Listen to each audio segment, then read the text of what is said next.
नमस्कार दोस्तों, मैं Dharmendra Verma online study with DK में आपका बहुत बहुत स्वागत करता हूं। जैसा कि आप सभी को पता है कि जो सीटेट की एग्जाम है वो 28 दिसंबर से शुरू हो चुकी है, 13 जनवरी तक हो चुकी है। उसमें जो प्रश्न पूछे गए पर्यावरण अध्ययन के, उन प्रश्नों के बारे में आपको बताया जाएगा। टोटल 65 प्रश्न रखे हैं जो कि सबसे ज्यादा बार पूछे गए हैं, उनकी व्याख्या भी आपको बताई जाएगी, साथ में चित्र के माध्यम से समझाया जाएगा। यदि आपको इसकी पीडीएफ चाहिए तो आप हमारे apps online study with DK को डाउनलोड कर लीजिएगा। लिंक आपको डिस्क्रिप्शन में मिल जाएगी, या फिर प्ले स्टोर पर जाकर भी आप चेकआउट कर सकते हैं। वहां पर ये फ्री में आपको पीडीएफ उपलब्ध हो जाएगी, वो भी जल्दी, है ना। तो वहां पर इसको डाउनलोड कर लीजिएगा, पढ़ लीजिएगा। बात करें हमारे ऐप के बारे में, थोड़ी सी आपको जानकारी दे देते हैं। देखिए, ऐप का जो मोनो है वो इस प्रकार से लगा होगा। ये मोनो आप जरूर देख लीजिएगा, है ना। उसके बाद डाउनलोड कर लीजिएगा। रेटिंग जरूर दीजिएगा। यहाँ पर रेटिंग का विकल्प आएगा, 5 स्टार, जैसा भी आपको लगे ऐसा आप स्टार दे सकते हैं। यहाँ पर देखिए एक फ्री पीडीएफ का विकल्प आ रहा है इस ऐप में, है ना। यहाँ पर जाएगा तो ये पीडीएफ आपको फ्री में मिल जाएगी, साथ में और भी पीडीएफ है, उनको भी डाउनलोड कर लीजिएगा, है ना। और यदि आप हमारे रामबाण पीडीएफ खरीदते हैं 49 में मात्र, है ना, तो इसमें एनसीईआरटी बेस्ड सारी पीडीएफ बनाई गई है। साथ में अभी जो लेटेस्ट आपकी क्लास 6 और 7 से के साइंस से प्रश्न पूछे गए हैं वो भी यहाँ पर जोड़े गए हैं ना, उसको भी यहाँ पर समझाया गया है। तो ये भी आप इसमें इंक्लूड देख सकते हैं। साथ में जो 500 एमसीक्यू है वो 2011 से 2021-22 में जो आपकी ऑनलाइन एग्जाम हुई थी, ऑफलाइन और ऑनलाइन दोनों के प्रश्न यहाँ पर इसमें इंक्लूड किए गए हैं। यानी कि 500 प्रश्न आपको मिलने वाले हैं, थ्योरी आपको मिलने वाली है, चित्र के माध्यम से समझाया गया है। सारी चीजें आपको इस पीडीएफ में मिल जाएगी, एक बार चेकआउट कर लीजिएगा। साथ में मॉक टेस्ट आप लगाना चाहते हैं तो मॉक टेस्ट भी आप यहाँ पर लगा सकते हैं। 49 में 2 आपके प्रैक्टिस सेट जो है वो फ्री में है, बाकी 8 आपके पेड हैं, तो ये भी आप कर सकते हैं। यदि आपको प्रैक्टिस सेट लगाना है, आपकी बेहतर तैयारी करना है, तो ये आप यहाँ पर कर सकते हैं ऐप्स के माध्यम से। तो डाउनलोड जरूर कर लीजिएगा और रेटिंग जरूर दे दीजिएगा, है ना, जैसा भी आपको उचित लगे, 1 स्टार, 2 स्टार, 3 स्टार, जैसा भी आपको वहां पर लगे, है ना। यदि आपको 15 में से 15 नंबर लाना है तो आप ऐप्स को डाउनलोड कर लीजिएगा। यदि आपको नहीं खरीदना है तो कोई बात नहीं, वहां पर फ्री में भी बहुत सारे पीडीएफ उपलब्ध है। चलिए, तो आपसे पहला प्रश्न पूछा गया था, हाल ही में पूछा गया है ना, 13 जनवरी को पूछा गया प्रश्न है कि दिल्ली से मुंबई आने के लिए किस किस राज्य से होकर गुजरना पड़ेगा। यदि ट्रेन से आप सफर करते हैं तो उस बीच में कौन कौन से राज्य आपको देखने को मिलेंगे, ये आपको बताना था। गुजरात, मध्य प्रदेश व महाराष्ट्र है, केरल, गुजरात, आंध्र प्रदेश है, मध्य प्रदेश, आंध्र प्रदेश, महाराष्ट्र, या फिर महाराष्ट्र, केरल, मध्य प्रदेश है। कौन से राज्य से होकर आपको दिल्ली से मुंबई जाना पड़ेगा। चाहे तो आप भी इसका आंसर दे सकते हैं पहले, है ना।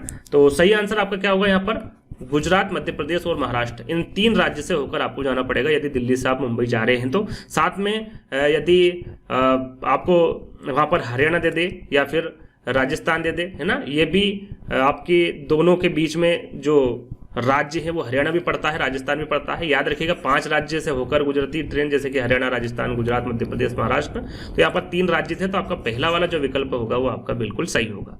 चलिए, दूसरा प्रश्न है आपका स्वच्छ भारत अभियान। देखिए, स्वच्छ भारत अभियान ये भी 13 जनवरी को ही पूछा गया प्रश्न है। स्वच्छ भारत अभियान कब हुआ था। 4 नवंबर 2012 को हुआ था, 16 जनवरी 2010 को हुआ था, 2 अक्टूबर 2014 को हुआ था, या फिर 22 अप्रैल 2020 को हुआ था। स्वच्छ भारत अभियान के बारे में पूछा गया है, चाहे तो आप भी इसका आंसर दे सकते हैं।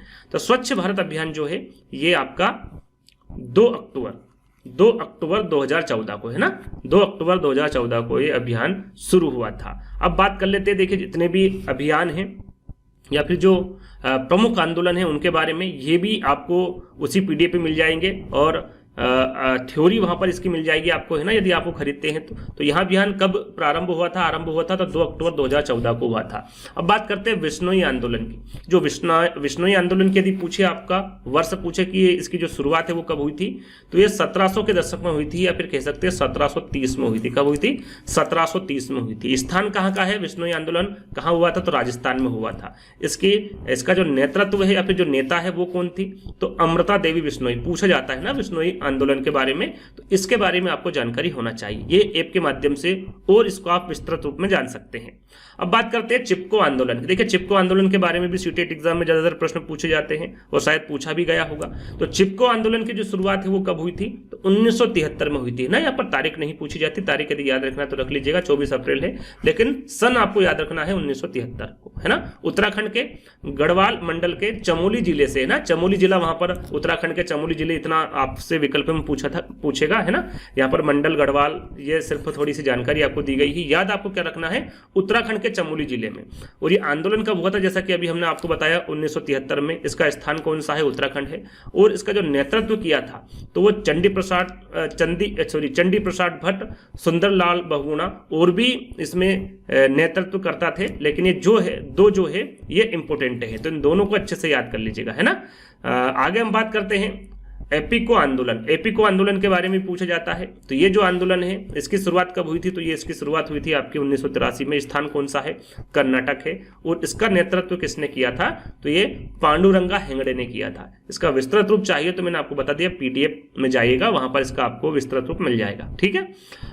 आगे हम बात करेंगे जंगल बचाओ आंदोलन की। तो जो जंगल बचाओ आंदोलन है इसकी शुरुआत कब हुई थी, 1980 में हुई थी, और कहां से हुई थी, बिहार से हुई थी। यदि आंदोलन से अभी प्रश्न पूछे जाते हैं तो आपको गलत नहीं करना है, सारी जानकारी आपको दे दी गई है। चलिए, नर्मदा बचाओ आंदोलन के बारे में पूछा जाता है कि नर्मदा बचाओ आंदोलन कब, इसकी जो शुरुआत है वो कब हुई थी, तो इसकी शुरुआत हुई थी 1985 में। इसका स्थान यानी कहां से हुआ था, तो गुजरात, मध्य प्रदेश और महाराष्ट्र से इसकी शुरुआत हुई थी। इसके नेतृत्वकर्ता यानी कि नेता के बारे में पूछे तो वो है मेघा पाटकर। ज्यादातर इनके नेतृत्वकर्ता के बारे में पूछा जाता है, तो याद रखिएगा मेघा पाटकर है ना, इंपोर्टेंट है। जंगल बचाओ आंदोलन के बारे में यदि पूछा जाता है तो इसका आंदोलन कब हुआ था, आरंभ कब हुआ था, 1982 में, है ना। इसका स्थान पूछे तो बिहार का सिंहभूम जिला है ना, जो बिहार, पहले ये बिहार में था लेकिन अब कहां पर है, ये झारखंड में है ना। जब 1982 में ये आरंभ हुआ था, जब ये बिहार में था, लेकिन ये कहां चला गया है, ये आपका सिंहभूम जिला झारखंड में चला गया है। तो ये नहीं पूछेंगे। स्थान यदि आपसे पूछते हैं जंगल बचाओ आंदोलन कहां इसकी शुरुआत हुई थी, सन पूछे तो 1982 है, और कौन से राज्य से हुआ था, यदि जिला पूछे तो सिंहभूम जिला है, और यहां पर कौन से राज्य से शुरुआत हुई थी, तो बिहार से हुई थी। नेता के बारे में पूछा जाए, नेतृत्व करता है ना, तो सिंहभूम के जो आदिवासी लोग हैं उनके द्वारा इसका नेतृत्व किया गया था जंगल बचाओ आंदोलन का, तो इसके बारे में आपको जानकारी होना चाहिए। आगे हम तीसरे प्रश्न की बात करें तो ओजोन परत के बारे में पूछा गया था। ओजोन परत के नष्ट होने का जो मुख्य कारण है वो क्या है आपका, क्लोरोफ्लोरोकार्बन है, कार्बन डाइऑक्साइड है ना, सल्फर डाइऑक्साइड है, अमोनिया है, इसके बारे में पूछा गया था ओजोन परत के बारे में। तो आपका सही आंसर क्या होगा यहाँ पर, क्लोरोफ्लोरोकार्बन, है ना। ओजोन परत के नष्ट होने का जो मुख्य कारण क्या होगा आपका, क्लोरोफ्लोरोकार्बन होगा। चलिए, इसके बारे में थोड़ी सी जानकारी दे देते हैं। विकल्प आपका पहला सही होगा। जो अंतर्राष्ट्रीय समझौता ओजोन सरण में योगदान देने वाला जो प्रोटोकॉल है, देखिए प्रोटोकॉल के बारे में पूछा गया था, है ना। प्रोटोकॉल कौन सा है, ओजोन परत के संरक्षण को जो योगदान करता है, तो ये प्रोटोकॉल पूछा गया था। तो ये है मॉन्ट्रियल प्रोटोकॉल। कौन सा है, मॉन्ट्रियल प्रोटोकॉल, और इसे 16 दिसंबर 1987 को अपनाया गया था, और 1 जनवरी 1990 को प्रभावी हुआ था। कब हुआ था यह, 1 जनवरी 1990। इसके बारे में भी आपको जानकारी होना चाहिए। यहाँ पर ये प्रोटोकॉल के बारे में पूछा गया था, है ना। तो आगे बढ़ते हैं। अगला प्रश्न है आपका, देखिए यहाँ पर सही जोड़ी आपको मिलान करना था और बताना था कि कौन सा उद्यान कहां पर है। ये प्रश्न पूछा गया था आपके 28 या फिर 29 तारीख को। तो जिम कॉर्बेट राष्ट्रीय उद्यान कहां पर है, रणथंभौर राष्ट्रीय उद्यान, गिर राष्ट्रीय उद्यान या फिर काजीरंगा राष्ट्रीय उद्यान। तो जिम कॉर्बेट राष्ट्रीय उद्यान के बारे में आपको पता होगा, ये उत्तराखंड के चमोली जिले में है ना। थोड़ी देर पहले हमने आपको बताया था उत्तराखंड में स्थित है। कहां पर है, उत्तराखंड में है। और इसकी शुरुआत कब हुई थी, सबसे पुराना राष्ट्रीय उद्यान है 1936 में। इसकी जो स्थापना वर्ष है 1936 है, सबसे पुराना है। इसका पुराना नाम क्या है, हेली नेशनल पार्क है। पूछा जाता है सबसे ज्यादा जिम कॉर्बेट राष्ट्रीय उद्यान के बारे में पूछा जाता है। रणथंभौर राष्ट्रीय उद्यान की बात करें तो ये कहां पर है, तो ये राजस्थान में है। गिर राष्ट्रीय उद्यान कहां पर, आपका गुजरात में है। काजीरंगा राष्ट्रीय उद्यान कहां पर है, तो ये असम में है। तो इस प्रकार से आप इस सही जोड़ी को मिलान कर सकते हैं। इसका आंसर जो आपका आएगा वो आएगा, यहाँ पर लिख देता हूं, है ना, मैंने विकल्प रखे नहीं है। तो विकल्प के माध्यम से आप जाने तो पहला का आपका आएगा चौथा, है ना, दूसरे का आएगा आपका दूसरा, तीसरे का आपका आएगा यहाँ पर पहला, और चौथे का आपका आएगा यहाँ पर तीसरा। इस प्रकार से आपका सही आंसर होगा, है ना। आगे हम बात करें, और भी हमने राष्ट्रीय उद्यान रखे हैं, उनके बारे में आपको पता होना चाहिए। जैसे कि यहाँ पर आप देख सकते हैं कुछ ही रखे हैं, ज्यादातर मैंने सारे रखे नहीं, क्योंकि सारे रखते तो ज्यादा समय हो जाएगा आपका, है ना। तो आप हमारे ऐप्स के माध्यम से इनकी सारी जानकारी ले सकते हैं। तो राजस्थान के जो यहाँ पर राष्ट्रीय उद्यान है वो आप देख सकते हैं। केवला देवी राष्ट्रीय उद्यान है, रणथंभौर राष्ट्रीय उद्यान है, जैसा कि अभी हमने आपको बताया था। सरिस्का राष्ट्रीय उद्यान है, डेचर्ट राष्ट्रीय पार्क है, दर्रा राष्ट्रीय पार्क है, घना पक्षी राष्ट्रीय पार्क है, केवला देवी राष्ट्रीय पार्क है, ताल छापर अभ्यारण्य है, और mount Abu wild life sanctuary है। ये 9 राष्ट्रीय उद्यान है, कहां पर स्थित है, राजस्थान में है। एक और प्रश्न पूछा जाता है कि सबसे ज्यादा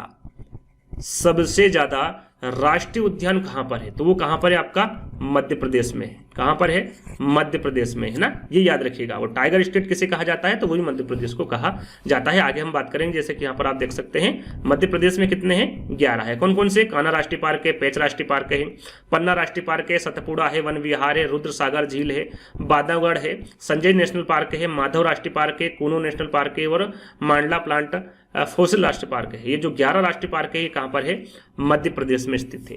उड़ीसा की हम बात करें तो भीतरकनिका राष्ट्रीय पार्क, सिमली राष्ट्रीय पार्क, नंदन कानन राष्ट्रीय चिड़ियाघर है, चिल्का झील ये भी आपकी उड़ीसा में है। मिजोरम की हम बात करें तो माउंट राष्ट्रीय, मोरलैंड राष्ट्रीय पार्क, फांगफुई नेशनल पार्क और डाम्फा। देखिए डाम्फा के बारे में पूछा जाता है ना, तो ये कहाँ पर है, मिजोरम में है। जम्मू कश्मीर की बात करें तो दाचिग्राम राष्ट्रीय पार्क, सलीम राष्ट्रीय पार्क, सलीम अली राष्ट्रीय पार्क, किश्तवाड़ राष्ट्रीय पार्क, जैव मंडल रिजर्व ये है श्रीनगर में। तो ये कहाँ पर है, ये चारों जम्मू कश्मीर में है ना। लद्दाख की बात करें तो जो इंपोर्टेंट है आपका वो है हेमिस राष्ट्रीय पार्क, जो कि सबसे बड़ा है ना। सबसे बड़े के बारे में बात करें कि सबसे बड़ा राष्ट्रीय उद्यान कौन सा है, तो आपका हेमिस राष्ट्रीय पार्क है। कहाँ पर स्थित है, तो लद्दाख में है। पश्चिम बंगाल की हम बात करें तो सुंदरवन राष्ट्रीय पार्क, बुक्सा राष्ट्रीय पार्क, जलतपारा राष्ट्रीय पार्क, गोरुवारा राष्ट्रीय पार्क, सिंघालिया राष्ट्रीय पार्क और नियोरा वैली नेशनल पार्क। ये जो 6 नेशनल पार्क है ये पश्चिम बंगाल में स्थित है। तो ये इसका स्क्रीनशॉट ले लीजिएगा। मैंने कम ही यहाँ पर राज्य के जो राष्ट्रीय उद्यान है वो रखे हैं ना, और भी चाहिए तो आप इसकी पीडीएफ जब मिलेगी उसमें ऐड कर देंगे या फिर ऐप्स के माध्यम से भी आप इनको देख सकते हैं। अरुणाचल प्रदेश की बात करें तो नामदफा राष्ट्रीय पार्क ये पूछा गया है ना, तो इसके बारे में आपको पता होना चाहिए। हरियाणा की हम बात करें तो सुल्तानपुर राष्ट्रीय पार्क और कलेसर राष्ट्रीय पार्क ये दोनों ही हरियाणा में है। उत्तर प्रदेश की बात करें तो दुधवा राष्ट्रीय पार्क, चंद्रप्रभा वन्यजीव विहार ये भी उत्तर प्रदेश में आपके। झारखंड की बात करें तो बैतल राष्ट्रीय पार्क, हजारीबाग राष्ट्रीय पार्क और धीमा राष्ट्रीय पार्क ये झारखंड में है आपका। मणिपुर की बात करें तो जो किबुल लामजोवा नेशनल पार्क है ये मणिपुर में है, ये पूछा जाता है। सिरोही राष्ट्रीय पार्क ये भी मणिपुर में है। सिक्किम में आपका कंचनजंगा इसके बारे में पूछा जाता है, कंचनजंगा राष्ट्रीय उद्यान सिक्किम में है ना। असम की हम बात करें तो मानस राष्ट्रीय पार्क, काजीरंगा के बारे में पूछा जाता है। नामेरी राष्ट्रीय पार्क, औरांग पार्क, डिब्रूगढ़ इसके बारे में पूछा जाता है ना। दिहांग के बारे में पूछा जाता है। रायमोना नेशनल पार्क ये 7 असम में आपके स्थित है। आंध्र प्रदेश की बात करें तो कसरू है ना, इंदिरा गांधी प्राणी विज्ञान है, मरुग वामी है, श्री वेंकटेश्वर राष्ट्रीय पार्क है, कावला राष्ट्रीय पार्क है, नागार्जुन सागर राष्ट्रीय पार्क है, नेलापतु पक्षी राष्ट्रीय पार्क है। ये सभी आंध्र प्रदेश में स्थित है। आगे हम बात करें तो त्रिपुरा, इसमें क्लाउडेड राष्ट्रीय पार्क त्रिपुरा में स्थित है। तमिलनाडु की बात करें तो गल्फ ऑफ मन्नार ये पूछा जाता है ना। इंदिरा गांधी जो कि नया नाम इसका, यानी कि इसको अन्नामलाई के नाम से भी जाना जाता है, ये भी तमिलनाडु में है। प्लानी हिल्स राष्ट्रीय पार्क, कुमुरुथु नेशनल पार्क और गुनिडे नेशनल पार्क ये सभी कहाँ पर है, तमिलनाडु में स्थित है ना। महाराष्ट्र की हम बात करें तो महाराष्ट्र में आपका बोरीवली जो कि संजय गांधी राष्ट्रीय पार्क भी उसे कहा जाता है। चंदोली राष्ट्रीय पार्क, तबोड़ा राष्ट्रीय पार्क, गुंगामल राष्ट्रीय पार्क, नवागाम, तंसा और मेलघाट ये सभी कहाँ पर स्थित है, महाराष्ट्र में स्थित है। कुछ और राष्ट्रीय उद्यान है जैसे कि अंडमान निकोबार है ना, इसके बारे में आपने सुना होगा। यहाँ पर सेडिल पिक राष्ट्रीय उद्यान है, महात्मा गांधी मेरिन जिसको वधु राष्ट्रीय उद्यान भी कहते हैं। माउंट हैरिस नेशनल पार्क जैसा कि सबसे बड़ा अभी हमने बताया था। सबसे छोटा कौन सा है आपका, साउथ बटन नेशनल पार्क। सबसे छोटा राष्ट्रीय उद्यान कहाँ पर है, तो अंडमान निकोबार में है। कौन सा है, साउथ बटन नेशनल पार्क है ना। साथ में रानी झांसी मेरिन राष्ट्रीय पार्क ये भी अंडमान निकोबार में ही स्थित है। हिमाचल प्रदेश की बात करें तो पिन वैली पार्क है ना, और ग्रेट हिमाचल राष्ट्रीय पार्क, रोहल्ला राष्ट्रीय पार्क, खीरगंगा नेशनल पार्क और सिमलबरा राष्ट्रीय पार्क ये हिमाचल प्रदेश में है। गुजरात की हम बात करें तो गिर राष्ट्रीय पार्क, मरीन राष्ट्रीय पार्क, ब्लैक बुक राष्ट्रीय पार्क और गल्फ ऑफ कच्छ इसके बारे में पूछा जाता है। गल्फ ऑफ कच्छ है ना, ये कहां पर स्थित है, गुजरात में स्थित है। उत्तराखंड की बात करें तो उत्तराखंड में आपको सभी को पता होगा जिम कॉर्बेट राष्ट्रीय पार्क 1936 में इसकी स्थापना हुई थी। इसका पुराना नाम क्या है, हैली नेशनल पार्क है ना। सबसे पुराना राष्ट्रीय उद्यान है ये आपका, याद रखिएगा सबसे पुराना राष्ट्रीय उद्यान है। इसके बारे में जानकारी आपको होना चाहिए। सबसे ज्यादा प्रश्न पूछा गया है। फूलों की घाटी के बारे में पूछा गया है, नंदा देवी के बारे में पूछा गया है, राजाजी नेशनल पार्क के, गोविंद पासु विहार ये भी आपका उत्तराखंड में, गंगोत्री राष्ट्रीय पार्क, यानी कि 1, 2, 3, 4 जो नेशनल पार्क है इसके बारे में सीटेट एग्जाम में पूछा गया है और ये सभी के सभी आपके उत्तराखंड में स्थित है। छत्तीसगढ़ की हम बात करें तो कांगेरी घाटी है ना, कांगेर वैली इसको कहा जाता है, इंद्रावती राष्ट्रीय उद्यान और गुरु घासीराम जिसको संजय राष्ट्रीय उद्यान के नाम से भी जाना जाता है, छत्तीसगढ़ में स्थित है। केरल की बात करें तो साइलेंट वैली है ना, इसके बारे में पूछा गया, साइलेंट वैली शांत घाटी के बारे में। पेरियार नेशनल पार्क के बारे में पूछा गया है आपसे, और मेथिकेतन, अन्नामुदाई और एर्नाकुलम नेशनल पार्क, ये सभी केरल में स्थित है ना। तो ये कुछ नेशनल पार्क थे जो कि कहां पर, कौन सा नेशनल पार्क है इसके बारे में आपको जानकारी दी। इसकी पीडीएफ आपको प्राप्त होगी, तब और अच्छे से पढ़ लीजिएगा, है ना। बात करें हम शिकारा वोट की, देखिए प्रश्न मुझे पूरा नहीं मिला है, लेकिन शिकारा वोट से प्रश्न पूछा गया था तो मैंने रख दिया कि शिकारा वोट कहाँ की है ना, आपको पता होना चाहिए, जम्मू और कश्मीर की है, केरल की है, राजस्थान की या फिर असम की है। तो शिकारा वोट के बारे में आपको पता होगा, यह कहाँ की है, जम्मू और कश्मीर की है। कहाँ की है, जम्मू और कश्मीर की है। तो यहाँ पर देखिए कुछ मैंने बच्चे स्कूल कहाँ और कैसे जाते नाव के बारे में रखा है ना, तो इसके बारे में आपको जानकारी होना चाहिए, यहाँ पर आप देख सकते हैं। तो ये सब आपको इस पीडीएफ में मिल जाएगा और भी, है ना। तो लद्दाख में जो है ट्रॉली है ना, रस्सी से बना झूला जो होता है का प्रयोग करके स्कूल जाते हैं। यदि पूछा जाता है कि ट्रॉली या फिर रस्सी से बना झूला का प्रयोग करके स्कूल कहाँ के लोग जाते हैं, कहाँ के बच्चे जाते हैं, तो लद्दाख के जाते हैं ना। राजस्थान की हम बात करें तो ऊंट गाड़ी का प्रयोग करके, ऊंट गाड़ी का प्रयोग करके जो स्कूल जाते हैं बच्चे वो कहाँ के हैं, तो वह राजस्थान के हैं। पानी को पार करके स्कूल जाने के लिए बल्लम है ना, बल्लम के बारे में पूछा जाता है, बल्लम नाव है ना, ये लकड़ी की बनी छोटी नाव होती है, इसका प्रयोग कौन से राज्य के बच्चे करते हैं, तो केरल राज्य के करते हैं, है ना। जैसे कि यहां पर लिखा हुआ जम्मू और कश्मीर, जम्मू और कश्मीर में डल झील है ना, थोड़ा सा नीचे करेंगे, थोड़ा सा मुझे लगता है कि यहाँ पर कट हो चुका है, तो उसके बारे में थोड़ा सा देखते हैं, नीचे करते हैं ना, नीचे से ऊपर जाएगा ये, हाँ ये यहाँ पर है ना। तो थोड़ा सा हम यहाँ से देखते हैं। गुजरात में जुगाड़ से बच्चे स्कूल जाते हैं, जुगाड़ से बच्चे कहाँ के स्कूल जाते हैं, तो गुजरात के जाते हैं। केरल की हम बात करें तो पानी को पार करके एक स्थान से दूसरे स्थान तक जाने के लिए फेरी का उपयोग है ना, फेरी का उपयोग कौन से राज्य के बच्चे करते हैं, तो वो केरल के करते हैं। साथ में बल्लम का उपयोग भी केरल के लोग ही करते हैं ना, सॉरी बच्चे करते हैं। तो इसका अलावा अन्य तरह की नाव भी इस्तेमाल में लाई जाती है, लेकिन फेरी और आपका बल्लम, इन दोनों के बारे में ज्यादातर प्रश्न पूछे जाते हैं। तो ये दोनों का उपयोग कहाँ के बच्चे करते हैं, तो केरल के बच्चे करते हैं। असम की हम बात करें तो यहाँ पर वर्षा बहुत अधिक होती है असम में, है ना, यहाँ के घर के बारे में भी आपको पता होगा और पूछा गया है, आगे हम बात करेंगे। जो बच्चे हैं वो स्कूल जाने के लिए बांस से बने पुल है ना, वहाँ बांस का उपयोग होता है, घर बनाने में भी बांस का उपयोग होता है, और जो पुल होता है वो भी बांस का बना होता है। तो ये कहाँ के बच्चे उपयोग करते हैं इसका, असम के। जम्मू और कश्मीर जो कि पूछा गया शिकारा है ना, इस पीडीएफ में आपको प्राप्त होगा, जैसे कि यहाँ पर आप देख सकते हैं। जम्मू और कश्मीर में शिकारा एक प्रकार की लकड़ी की नाव है जो जम्मू और कश्मीर में डल झील और श्रीनगर के अन्य जल निकायों में पाई जाती। कौन सी झील, कौन सी झील में, डल झील में है ना, शिकारा नाव, जैसा कि मैंने अभी आपको बताया। उत्तराखंड की बात करें तो उबड़ खाबड़ पथरीले रास्ते को पार करके कौन से बच्चे जाते हैं, कौन से राज्य के, तो ये उत्तराखंड के बच्चे स्कूल जाते हैं उबड़ खाबड़ पथरीले रास्ते को पार करके। फूलों की घाटी, इसके बारे में पूछा जाता है, फूलों की घाटी कहां पर स्थित है, तो ये उत्तराखंड में स्थित है। गोवा से केरल तक के जो रेल के रास्ते हैं उसमें सुरंग और पुल कितने बनाए गए हैं, तो याद रखिएगा 92 सुरंग है और 2000 वहां पर पुल बनाए गए हैं, और ये पुल पश्चिमी घाट को पार करते हुए जाते हैं। पूछा जाता है जो गोवा से केरल तक रेल के रास्ते में जो 92 सुरंग है या फिर 2000 पुल है, ये किस घाट को पार करते हुए जाते हैं, ये पूछा गया है ना, याद रखिएगा। तो पश्चिमी घाट को पार करते हुए जाते हैं। चलिए आगे हम बात करें, गांधीधाम, अहमदाबाद और वलसाड़, ये जगह कहां पर स्थित पूछा जाता है। इससे पहले पूछा गया था आपकी सीटेट ऑनलाइन एग्जाम में, है ना, जगह का नाम पूछा गया था, वलसाड़ के बारे में शायद पूछा गया था। तो याद रखिएगा गांधीधाम, अहमदाबाद और वलसाड़ ये कहां पर स्थित है, गुजरात में है। और कोटायम ये कहां पर स्थित है, तो ये भी आपका केरल में स्थित है। तो छोटी सी जो जानकारी दी है ये आपको उस ऐप के माध्यम से भी मिल जाएगी, उस ऐप को आप लीजिएगा, आपको काफी फायदा होने वाला है। तो एक बार जरूर से जरूर उसको चेकआउट करिएगा, है ना।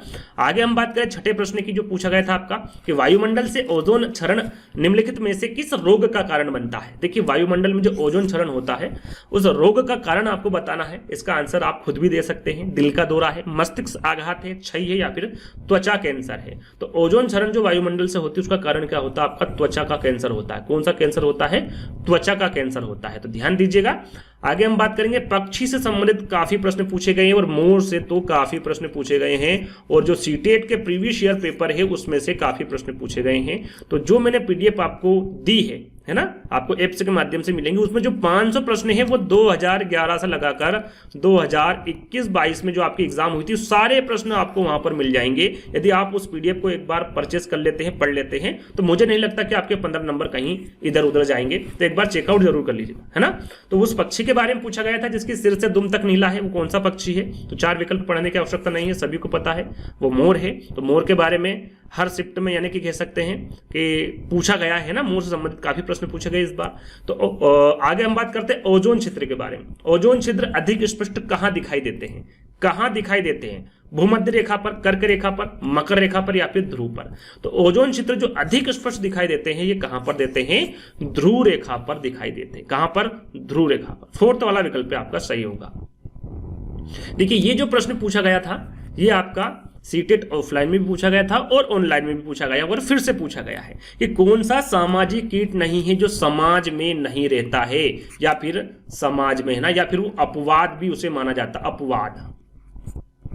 वो कौन सा आपका कीट है? चींटी है, ततैया है, मधुमक्खी या फिर मकड़ी है? तो याद रखिएगा, जो मकड़ी है ये आपने देखा होगा अकेले रहना पसंद करती है समाज में, यानी कि जो इनका जो कीट समुदाय है उसमें रहना पसंद नहीं करती है। मकड़ी एक साथ आपको नहीं मिलेगी। चींटी आपको एक साथ मिल सकती है, ततैया आपको एक साथ मिलेगा, मधुमक्खी आपको देखा होगा मधुमक्खी पालन में एक साथ बहुत सारी मधुमक्खियां मिलती हैं। तो ये सब समाज में रहना पसंद करती है, एक दूसरे से मिलजुल कर रहना पसंद करती है। मकड़ी अकेले रहना पसंद करती है, तो ये सामाजिक कीट नहीं है ना। इसके बारे में चित्र के माध्यम से हम जानेंगे, वैसे तो पहले भी आपको बता चुका हूं, फिर से एक बार देख लीजिए, है ना। जो मकड़ी है आप देख सकते हैं ये कौन से संघ का जीव है? तो ये आर्थ्रोपोडा संघ का जीव है, और मकड़ी को कीट वर्ग का अपवाद माना जाता है। मकड़ी का जो चित्र है, या फिर मकड़ी तो आपने सभी ने देखी होगी, है ना। थोड़ा सा ऊपर कर लेते हैं। मकड़ी कौन सा जीव है? तो आर्थ्रोपोडा संघ का जीव है, और मकड़ी को कीट वर्ग का अपवाद माना जाता है। अब क्यों अपवाद माना जाता है? आपने देखा होगा कि जो दूसरे कीट होते हैं उनके कितने पैर होते हैं? लगभग सभी के 6 पैर होते हैं। कितने होते हैं? 6 पैर होते हैं। लेकिन जो मकड़ी है उसके कितने पैर होते हैं? तो आप गिनेंगे तो कितने पैर होंगे? 8 पैर होंगे। इसलिए इसको कीटों का अपवाद भी कहा जाता है। यदि पूछा जाए कि मकड़ी को कीटों का अपवाद क्यों कहा जाता है, क्योंकि इसके जो पैर है वो ज्यादा है, यानी कि औरों की तुलना में इसके 2 पैर ज्यादा है, यानी कि 8 पैर है ना। और मकड़ी को सामाजिक कीट वर्ग में भी सम्मिलित नहीं किया जाता, जैसे कि अभी हमने आपको बताया, क्योंकि यह अकेला रहना पसंद करती है। चलिए 10वें प्रश्न की हम बात करें तो निम्नलिखित में से कौन सा पक्षी अपनी गर्दन को काफी हद तक पीछे की ओर घुमा सकता है? शायद ये जो प्रश्न पहले तो पूछा गया है, लेकिन 13 जनवरी एक बच्चे ने बताया था कि सर ये प्रश्न 13 जनवरी को भी पूछा गया था कि 270 डिग्री, है ना। या पूछा गया है या नहीं 13 जनवरी का मुझे जानकारी नहीं है स्पष्ट रूप से, लेकिन ये प्रश्न 28 या फिर 29 दिसंबर को पूछा गया है ना। तो 270 डिग्री तक कौन सा पक्षी अपनी गर्दन को काफी हद तक घुमा लेता है, या फिर 270 डिग्री तक घुमा लेता है? तो इसके बारे में आपको पता होगा। वो पक्षी कौन सा होगा? आपका उल्लू होगा। रात्रिचर्य है ना, ये रात्रि यानी रात में जगता है और दिन में सोता है। तो यहाँ पर आप देख सकते हैं उल्लू जो है वो पेड़ के किसी, यदि पूछा जाए घोंसले के बारे में, घोंसले के बारे में पूछा गया था, जो कैक्टस के पेड़ों में बनाता है घोंसला, है ना, इसके बारे में पूछा गया, तो आगे हम जानकारी देंगे उसकी। तो यहाँ पर देखिए, यदि घोंसले के बारे में पूछे तो पेड़ की किसी खोखली भाग में, यानी बनाते नहीं, आपने देखा होगा पेड़ में कहीं पर भी खोखली जगह होती है तो यहाँ पर अपना बसरा बना लेते, घोंसला बना लेते, उसी में रहते और उसी में अंडे देते हैं ना। और ये अपनी जो गर्दन है वो काफी हद तक पीछे घुमा लेते हैं। कितना डिग्री घुमा लेते हैं? तो 270 डिग्री अपनी जो गर्दन है उसको घुमा लेते हैं, है ना। इसके बारे में भी आपको पता होना चाहिए।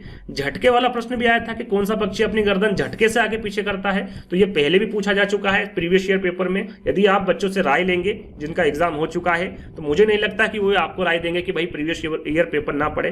प्रीवियस ईयर पेपर से काफी प्रश्न पूछे जा रहे हैं, घुमा फिरा कर वही प्रश्न आ रहे हैं, क्योंकि जो सिलेबस होता है स्टेट का वो इतना ज्यादा नहीं है, विशाल नहीं है कि आपको हर प्रश्न अलग लगे, है ना। घुमा फिरा के वही प्रश्न दे देते हैं, लेकिन थोड़ा बहुत अंतर होता है, लेकिन प्रश्न वही रहते हैं। तो इसके बारे में भी आपको पता होगा, गर्दन झटके से आगे पीछे कौन करता है? तो वो मैना करती है ना। मैना पहला वाला विकल्प आपका सही होगा। आगे हम बात करें जल पुरुष के बारे में पूछा गया था कि किस पर्यावरणविद को जल पुरुष के नाम से जाना जाता है? राजेंद्र सिंह को जाना जाता है, सुंदरलाल बहुगुणा को, मेघा पाटकर को, या फिर पांडुरंगा हेगड़े को? तो यह प्रश्न पूछा गया था। विकल्प आपके चेंज हो सकते हैं, लेकिन आपका आंसर क्या होगा? राजेंद्र सिंह होगा। क्या होगा? राजेंद्र सिंह होगा। मैं आपको फिर बता रहा हूं जो विकल्प रखे हैं ये ऐसा नहीं कि ऐसे के ऐसे विकल्प आएंगे, लेकिन सही जो आंसर होगा आपका वो राजेंद्र सिंह होगा, है ना। राजेंद्र सिंह को जल पुरुष भी कहा जाता है। क्यों कहा जाता है इसकी आगे जानकारी ले लीजिए। देखिए यहां पर सबसे पहले उनका जन्म कब हुआ था, तो राजेंद्र सिंह का जो जन्म हुआ था वो 6 अगस्त 1959 को हुआ था। वो डॉक्टर राजेंद्र सिंह भारत में राजस्थान के, पूछा जाता है ना ये कहाँ के रहने वाले हैं, तो राजस्थान के अलवर जिले से बिलोंग करते हैं। एक प्रसिद्ध जल संरक्षणवादी और पर्यावरणविद हैं ये राजेंद्र सिंह। उन्हें भारत के वाटरमैन यानी कि जल पुरुष, है ना, वाटरमैन को हिंदी में क्या कहते हैं, जल पुरुष कहते हैं, या फिर इंग्लिश में इसे वाटरमैन कहते हैं। इनके नाम से भी इसको जाना जाता है, इनको जाना जाता है। उन्होंने 2015 में स्कॉट होम जल पुरस्कार जीता था, है ना। जल पुरस्कार कब जीता था, 2015 में। कहा, स्कॉटहोम में। और जिसे जल के लिए नोबेल पुरस्कार के नाम से भी इनको जाना जाता है, जैसा कि मैंने अभी आपको बताया, वाटरमैन का नाम से इनको जाना जाता है। तो इनके बारे में आपको जानकारी होना चाहिए, काफी इंपोर्टेंट प्रश्न है और ये पूछा गया है ना। चलिए आगे हम बात करेंगे निम्नलिखित में से दक्षिण भारत के मेले। दक्षिण भारत के मेले पूछा गया था, विकल्प मैंने मेरे अनुसार रखे हैं ना, फिर से मैं आपको बता रहा हूं। कोई बच्चा ऐसा कोई भी नहीं है जो 4 विकल्प ऐसा कैसा बता दे कि सर इस प्रकार से विकल्प पूछे, लेकिन दक्षिण भारत के जो मेले हैं उसके बारे में मैं सही जानकारी आपको दे सकता हूं, है ना। ओणम, मैसूर दशहरा, पोंगल, करागा, है ना, गंगासर मेला, सोनपुर मवेशी मेला, त्रिशूर, उगादी, कुंभ मेला, नौचंडी मेला, करागा, ओणम, पुष्कर मेला, अबुबाची मेला या फिर बेणेसर धाम मेला, है ना। ये आपको एक एक विकल्प में दे सकते हैं या फिर 4 एक साथ दे सकते हैं, ऐसे इस प्रकार से भी दे सकते हैं ना। तो यहाँ पर दक्षिण भारत के जो मेले होंगे आपका वो ओणम होगा, मैसूर दशहरा होगा, पोंगल होगा और करागा होगा। ये जो 4 मैंने आपको मेले बताए हैं ये कहाँ के हैं, दक्षिण भारत के हैं। कुछ और मेले के बारे में हम जान लेते हैं कि जैसे कि और भी मेले हैं जो कि दक्षिण भारत के हैं, उसमें आपका ओणम आएगा, करागा आएगा, मैसूर दशहरा आएगा, पोंगल आएगा, हम्पी आएगा, त्रिशूर आएगा, उगादी आएगा, उगादी के बारे में पूछा जाता है, याद रखिएगा, महामहिम महोत्सव आएगा। ये सभी जो सभी जो मेले मैंने आपको बताए हैं ये दक्षिण भारत के हैं। दक्षिण भारत के कहाँ के हैं, दक्षिण भारत के। अभी और भी जो विकल्प में मेले थे उनके बारे में भी आपको पता होना चाहिए कि ये कहाँ के हैं। तो आप यहाँ पर देख सकते हैं जो गंगा सागर मेला है ये पश्चिम बंगाल का है। कुंभ मेले के बारे में तो आपको पता होगा, ये प्रयागराज में, हरिद्वार में, उज्जैन और नासिक में कुंभ मेला लगता है, हर 4 साल में आता है। पुष्कर मेला राजस्थान में है, सोनपुर मवेशी मेला बिहार में है, अम्बुबाची मेला असम में है आपका, नौचंडी मेला उत्तर प्रदेश में है, हेमेश गोपका मेला की बात करें तो लद्दाख में है, बेणेश्वर धाम मेला ये राजस्थान में है। कुछ इंपोर्टेंट मेले हैं, यदि आगे पूछे जाए तो आपके आंसर गलत ना हो, इस वजह से इनको रखा गया है और याद कर लीजिएगा, है ना। चलिए आगे हम बात करेंगे 14वें प्रश्न की। मिजोरम की आधिकारिक भाषा के बारे में पूछा गया था, या फिर ऐसा पूछा गया होगा कि मिजो कहाँ की भाषा है, लेकिन प्रश्न ऐसे ही पूछा गया था, यानी कि भाषा से संबंधित प्रश्न पूछा गया था। मिजोरम की आधिकारिक भाषा कौन सी है, आपके मिजो है, असमिया है, उर्दू है या फिर गारो है। तो वहां पर देखिए मिजोरम की आधिकारिक भाषा कौन सी होगी, आपकी मिजो होगी। कौन सी, मिजो। तो पहला वाला विकल्प आपका यहाँ पर सही होगा, मिजो से मिजोरम आप याद यहाँ पर रख सकते हैं। वैसे जितने भी यहाँ पर भारत में भारतीय संविधान में कितनी भाषाओं को मान्यता प्राप्त हुई अभी तक, 22 भाषा को, है ना। अब इस 22 भाषा में जो ये 22 भाषा है कहाँ पर बोली जाती है ये भी आप एक बार देख लीजिएगा, है ना। थोड़ा सा मैं ऊपर कर देता हूँ ताकि आपको दोनों एक साथ दिखे। तो यहाँ पर देखिए 22 भाषा के बारे में हम आपको बताएंगे। तो जो पंजाबी भाषा है वो पंजाब राज्य और क्षेत्र लिखा हुआ है, यहाँ पर ध्यान दीजिएगा। मराठी आपकी महाराष्ट्र है, गुजराती गुजरात है, कोंकणी गोवा है, कन्नड़ आपकी कर्नाटक है। सिंधी जो भाषा है वो राजस्थान गुजरात पंजाब में बोली जाती है, नेपाली उत्तराखंड उत्तर प्रदेश बिहार में। डोंगरी जो है वो जम्मू कश्मीर हिमाचल प्रदेश में। बंगाली पश्चिम बंगाल झारखंड में। तेलुगु की हम बात करें तो आंध्र प्रदेश तेलंगाना में। ये पीडीएफ आपको मिल जाएगी, देख लीजिएगा, पढ़ लीजिएगा अच्छे से। उसको आपको डाउनलोड करना होगा ऐप को और वहां पर रेटिंग जरूर दीजिएगा, है ना, यदि आपको अच्छा लगे तो। तमिलनाडु, बोडो, असम, मलयालम, केरल। संथाली जो भाषा है वो झारखंड की है। ओडिया जो ओडिशा की है, मणिपुर की है। हिंदी की हम बात करें तो ये आपका उत्तर भारत में बोली जाती है मुख्यतः, है ना, हिंदी। उर्दू लगभग पूरे भारत में बोली जाती है उर्दू। संस्कृत जो है कोई विशेष राज्य नहीं, जो पंडित लोग होते हैं, जो पंडित वगैरह होते हैं वो संस्कृत का ज्यादातर उपयोग करते हैं, है ना। मैथिली जो है वो बिहार में, असमिया असम में है और कश्मीरी जम्मू कश्मीर में है। असमिया के बारे में पूछा गया था, आपको ध्यान होगा तो ये कहाँ बोले जाने वाली भाषा है, असम में बोले जाने वाली भाषा है। तो ये आपको ध्यान रखना है। एक फल के बारे में पूछा गया था कि कौन सा फल है, आलू है, आम है, गाजर है या फिर मूली है। तो फल कौन सा होगा आपका, इसमें आम होगा, है ना। आम क्या है, एक फल है। तो दूसरा वाला विकल्प आपका सही होगा। चलिए एक प्रश्न आपसे पूछा गया था आयरन के बारे में कि आयरन के जो मुख्य स्रोत है वो कौन कौन से हैं, और भी जो आपके मुख्य स्रोत है उसके बारे में मैं आपको बताऊंगा आगे। सबसे पहले इसको जान लेते हैं। समुद्री भोजन, सलाद और खट्टे फल, केला, आलू और अंडे है, आंवला, पालक, मटर और दाल है, दूध, हरी सब्जी और मांस है। यहां पर आपको आयरन के मुख्य स्रोत बताने हैं कौन से होंगे। तो यहां पर देखिए मुख्य स्रोत आपके होंगे आंवला, पालक, मटर और दाल। ये जो चार मैंने आपको स्रोत बताए हैं ये किसके हैं, आयरन को दूर करते हैं ना। आयरन की कमी हो जाती है तो इनको आप ज्यादा खाएंगे तो आयरन आपको भरपूर मात्रा में इनको मिलेंगे। पालक में बहुत ज्यादा मिलता है ना। तो ये तीनों चारों जो मैंने बताए हैं ये आयरन के मुख्य स्रोत है और ये एग्जाम में पूछा गया है। चलिए थोड़ा सा हम यहाँ पर लगभग 11 से 12 जो खनिज है उनके बारे में आपको बताएंगे, तो याद रखिएगा, थोड़ा सा सुन लीजिएगा, है ना। और यदि पूछा जाए कि इससे कौन सा रोग होता है तो एनीमिया रोग होता है। कौन सा होगा आपका, एनीमिया रोग। कैल्शियम की बात करें कि कैल्शियम के जो प्रमुख स्रोत है वो कौन कौन से हैं, तो आपका वो बादाम होगा, गाजर, दूध, ब्रोकाली, डिम्बाबंद मछली होगा, पपीता होगा, लहसुन और काजू। ये सभी कैल्शियम की कमी को दूर करते हैं, है ना।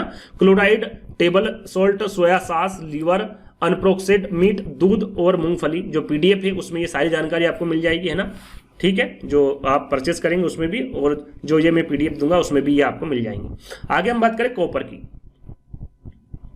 कॉपर जो है वो केकड़ा, झींगा मछली, मसल्ले, सीप, मेवे, साबुन, साबुत अनाज और खमीर का अर्क, ये सभी कॉपर के स्रोत है। आयोडीन की हम बात करें, यदि आप समुद्री भोजन, समुद्री शिवार और आयोडीन युक्त नमक करते हैं तो आपको आयोडीन की कमी नहीं होती, घेंगा रोग आपको नहीं होता है। आयरन के जैसे कि हमने अभी आपको बताया मांस, अंडे, बीन्स, बेक्ड आलू, सूखे मेवे, हरी पत्तेदार सब्जियां, साबुत और समृद्ध अनाज, ये सभी आयरन की कमी को दूर करते हैं। मैग्नीज की हम बात करें तो मैग्नीशियम, शहद, बादाम, समुद्री भोजन, ट्यूना, चॉकलेट, अनानास, पेकॉन, आर्टिचोट और हरे पत्तेदार सब्जियां जितनी भी होती हैं ये मैग्नीशियम की कमी को दूर करते हैं। मैग्नीज की हम बात करें तो अनाज, मेवे, तेल, सब्जी और साबुत अनाज ये मैग्नीज के प्रमुख स्रोत है। सोडियम की हम बात करें तो टेबल, नमक, पनीर, दूध, सोया सॉस और असंसाधित मांस, ये सभी सोडियम को दूर करते हैं, इसकी कमी को। सल्फर की हम बात करें तो पनीर, अंडे, मेवे, सलजम, प्याज, मछली, गेहूं के बीज, खीरे, मक्का, फूलगोभी और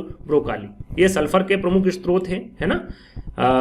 फास्फोरस की हम बात करें तो मशरूम, मांस, काजू, जल मछली, जई लिखा हुआ, जई मछली, बीन्स, स्क्वेश, पेकान, गाजर और बादाम, ये फास्फोरस के प्रमुख स्रोत है। पोटेशियम की हम बात करें तो पालक है, आपका सेब है, संतरा है, टमाटर है, पपीता है, केला है, नींबू है, अजवाइन है, मशरूम है, पेकान है, किशमिश है, अनानास है, चावल है, खीरे है, स्ट्रॉबेरी है, अंजीर है, ब्रसेल्स स्पाउट्स और फलियां, ये सभी पोटेशियम के प्रमुख स्रोत है। और जिंक की हम बात करें, जिंक के बारे में पूछा गया है तो ये बीफ है, पोर्क है, डार्क मीट है, चिकन है, काजू है, बादाम है, मूंगफली है, बीन्स है, स्प्लिट मटर और दाल है ना। ये सभी जिंक के प्रमुख स्रोत है। तो 12 जो खनिज मैंने आपको बताया काफी इंपोर्टेंट है, इनके बारे में पूछा जाता है। चलिए अगला प्रश्न आपका, पृथ्वी के वायुमंडल की किस परत में ओजोन परत पाई जाती है। देखिए ये प्रश्न पूछा गया था कि ओजोन परत कहां पर पाई जाती है, क्षोभ मंडल में, मध्य मंडल में, बहिर्मंडल में या फिर समताप मंडल में। ओजोन परत के बारे में पूछा गया था कि ये पृथ्वी के वायुमंडल में किस मंडल में पाई जाती है ना, ये पूछा गया था।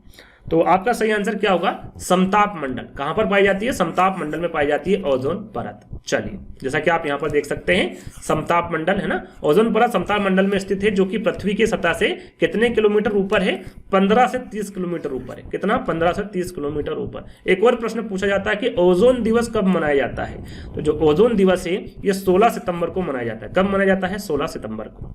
चलिए अगला प्रश्न आपका, प्राथमिक स्तर पर पर्यावरण अध्ययन की थीम पूछी गई थी। थीम देखिए सबसे ज्यादा पूछी गई है, 1-2 शिफ्ट को छोड़कर सभी में थीम पूछी गई है। तो यहाँ पर थीम कितने प्रकार की होती है, उपथीम कौन कौन सी होती हैं, इसके बारे में जितने भी हमने अभी तक एनालिसिस किया है उसमें सभी में आपको जानकारी दी है। फिर भी हम आपको जानकारी यहाँ पर देंगे। जल है, मौसम है, सामग्री है या फिर जानवर है। तो 6 प्रकार की थीम होती, 4 प्रकार की उपथीम होती, कौन कौन सी होती आगे हम बात करेंगे। यहाँ पर सीधा सीधा आपका आंसर होगा जल। याद रखिए जल क्या है, एक प्रकार का थीम है। चलिए यहां पर देखिए थीम कितने प्रकार की होती हैं, तो 6 प्रकार की होती है। कितनी होती हैं, 6 प्रकार की होती है ना। यहां पर लिख देता हूं थीम 6 प्रकार। और उपथीम कितनी होती, 4। किसकी होती हैं, इसके बारे में भी आपको पता होना चाहिए कि परिवार एवं मित्र की पूछा जाता है कि जो 4 प्रकार के थीम है वो किस थीम की है, जो उप थीम है 4 प्रकार की वो किस थीम की है, तो परिवार एवं मित्र की है। और कौन कौन सी 6 थीम है पहले उसके बाद कर लेते हैं। पहले नंबर पर आपका आता परिवार एवं मित्र, दूसरे पर आता आपका भोजन, फिर आता आश्रय, फिर पानी, फिर यात्रा, और छठे नंबर पर आता है चीजें जो हम बनाते हैं और करते हैं। 6 प्रकार की थीम है। और परिवार एवं मित्र की जो 4 थीम है वो आपका संबंध है, कार्य और खेल है, जानवर है और पौधे हैं। 4 प्रकार की उपथीम है, इनके बारे में भी पूछा जाता है कि कौन सी उपथीम है या फिर कौन सी थीम है ना। तो इसके बारे में भी आपको जानकारी होना चाहिए, वैसे जानकारी होगी क्योंकि हर एनालिसिस में मैंने इसकी जानकारी आपको दी है। आगे हम बात करें एनीमिया की कमी के कारण कौन सा किसकी कमी होती है ना, एनीमिया की कमी के कारण, है ना। तो कैल्शियम की कमी होती है, लोहा की, आयोडीन की या फिर पोटेशियम की। तो एनीमिया की कमी के कारण लोहा की कमी हो जाती है ना, लोहा की कमी, है ना। तो यहां पर सेकंड वाला विकल्प आपका सही होगा। चलिए आगे हम बात करेंगे अगला प्रश्न की, निम्नलिखित में से क्या पर्यावरण अध्ययन की पाठ्यचर्या के लिए थीम की उपथीम। देखिए यहां पर उपथीम पूछी गई, इससे पहले थीम पूछी गई थी और अब आपसे पूछी गई है उपथीम। अब उपथीम अभी हमने बताए थे कि उपथीम 4 होती, कौन कौन सी होती है, थीम 6 होती है, वो भी कौन कौन सी होती है अभी आपको बताया था। परिवार एवं मित्र क्या है, ये थीम है। हम चीजें कैसे बनाते हैं, ये क्या है, ये भी थीम है। आवाज क्या है, ये भी थीम है। लेकिन जानवर और पौधे, जानवर और पौधे क्या है, ये आपकी उप थीम के अंतर्गत आएगी। तो 4th वाला विकल्प आपका बिल्कुल सही होगा। चलिए आगे हम बात करेंगे किस ग्रह को नीले ग्रह भी कहा जाता है, किस ग्रह को नीला ग्रह कहा जाता है, ये पूछा गया था ना, नीला ग्रह के बारे में। वो पृथ्वी है, शनि है, मंगल है या फिर शुक्र है। तो नीला ग्रह के बारे में आपको सभी को पता होगा, पृथ्वी को नीला ग्रह भी कहा जाता है। कुछ और मैंने आपको रखा है कुछ और ग्रह, जैसे कि नीला ग्रह किसको कहा जाता है, तो पृथ्वी को कहा जाता है। चमकीला ग्रह किसको कहा जाता है, तो वो शुक्र को कहा जाता है। काला ग्रह किसको कहा जाता है, तो वो शनि को कहा जाता है। लाल ग्रह कैसे कहा जाता है, तो वो मंगल को कहा जाता है। हरा ग्रह किसे कहा जाता है, तो वो अरुण को कहा जाता है ना। इनके बारे में भी आपको पता होना चाहिए। चलिए मेंढकों और कीड़ों को फंसाने वाला जो पौधा है उसके बारे में पूछा गया था। पकड़कर खा जाने वाला घटपर्णी पौधा कहां पाया जाता है, पहले आपको पता होना चाहिए कि मेंढकों और कीटों को फंसाने वाला पौधा कौन सा है, तो घटपर्णी पौधा, नेफेंथिस पौधा, है ना। अब पूछा गया है कि कहां पर पाया जाता है, तो मेघालय में, मणिपुर में, मिजोरम में या फिर महाराष्ट्र में। तो इसकी जानकारी मुझे नहीं लगता कि किसी को नहीं होगी, सभी को पता होगा कि ये मेघालय राज्य का पौधा है। कहां का है, मेघालय राज्य का। थोड़ा सा यहां पर हम देख लेते हैं इसके बारे में, है ना। यहां पर आप चित्र के माध्यम से देख सकते हैं इस प्रकार का ये पौधा होता है। और यहाँ पर आकर कोई भी जो कीट होता है या फिर जो चूहा होता है, मेंढक एवं अन्य जो कीड़े मकोड़े होते हैं यहाँ पर होते हैं, तो ये जो ढक्कन है ऑटोमेटिक बंद हो जाता है और इसमें एक रेशेदार तरल पदार्थ होता है जिसकी वजह से वो ऊपर नहीं चढ़ पाता है और वहीं अपना दम तोड़ देता है। और ये ऐसा क्यों करता है, तो ये नाइट्रोजन की कमी को पूरा करने के लिए करता है। किसकी, नाइट्रोजन की, क्योंकि जहां पर उगता है वहां पर नाइट्रोजन की कमी होती है ना। उस मिट्टी में किसकी कमी होती है, नाइट्रोजन की कमी के कारण ये ऐसा करता है और जिसको ये खाता है उनसे नाइट्रोजन प्राप्त करता है। थोड़ा सा हम जानकारी देख लेते हैं। घटपर्णी जो ऑस्ट्रेलिया, इंडोनेशिया एवं भारत के मेघालय राज्य में है ना। यदि देश के बारे में पूछे तो वो ऑस्ट्रेलिया और इंडोनेशिया है और भारत के राज्य के बारे में पूछे तो वो मेघालय राज्य है ना। और घटपर्णी को शिकारी पौधा भी कहा जाता है क्योंकि यहाँ चूहा, मेंढक एवं अन्य कीड़ों मकोड़ों को शिकार करता है। नेफेंथिस पौधा भी इसे कहते हैं, ध्यान दीजिएगा। इसका जो आकार होता है वो लंबे घड़ेनुमा आकृति का होता है, जैसे कि यहाँ पर आप देख सकते हैं। और घड़े के मुख के पास कांटेनुमा आकृति लगी होती, जैसे कि ढक्कन जैसा होता है ना। जैसे ही कोई जीव वहां पहुंचता है उसका शिकार हो जाता है। और घटपर्णी में एक विशेष प्रकार की गंध होती है, गंध निकलती है, जिसकी वजह से जो चूहे हैं या फिर और कोई जानवर है, कीट पतंग है, ये उसकी गंध को सूंघकर, यानी कि अच्छी महक आती है उसको सूंघकर वो जाते हैं, जिससे आकर्षित होकर विभिन्न प्रकार के जो जीव होते हैं वो खींचे हुए आते हैं और इसके पास चले आते हैं और इसका शिकार बन जाते हैं। घटपर्णी उन क्षेत्रों में पाया जाता है जहां पर मिट्टी में नाइट्रोजन का अभाव होता है, नाइट्रोजन की कमी होता है। जहां पर कमी होती है वहीं पर ये पौधे पाए जाते हैं और इसकी कमी को दूर करने के लिए ये इन जो जीव है उनका शिकार करते हैं। चलिए देखिए, यहां पर निकटवर्ती राज्य से काफी प्रश्न पूछे गए हैं। तो जो प्रश्न पूछे गए हैं वो मैं आपको बताऊंगा और भी राज्य के निकटवर्ती जो राज्य हैं उनके बारे में भी आपको बताऊंगा। देखिए तीनों राज्य में से थोड़ा सा मैं ऊपर कर लेता हूं इसको, प्रश्न को। तीनों राज्य का ऐसा समूह आपको बताना है जो कि अरब सागर के किनारे बसे हुए हैं। अरब सागर के किनारे है ना।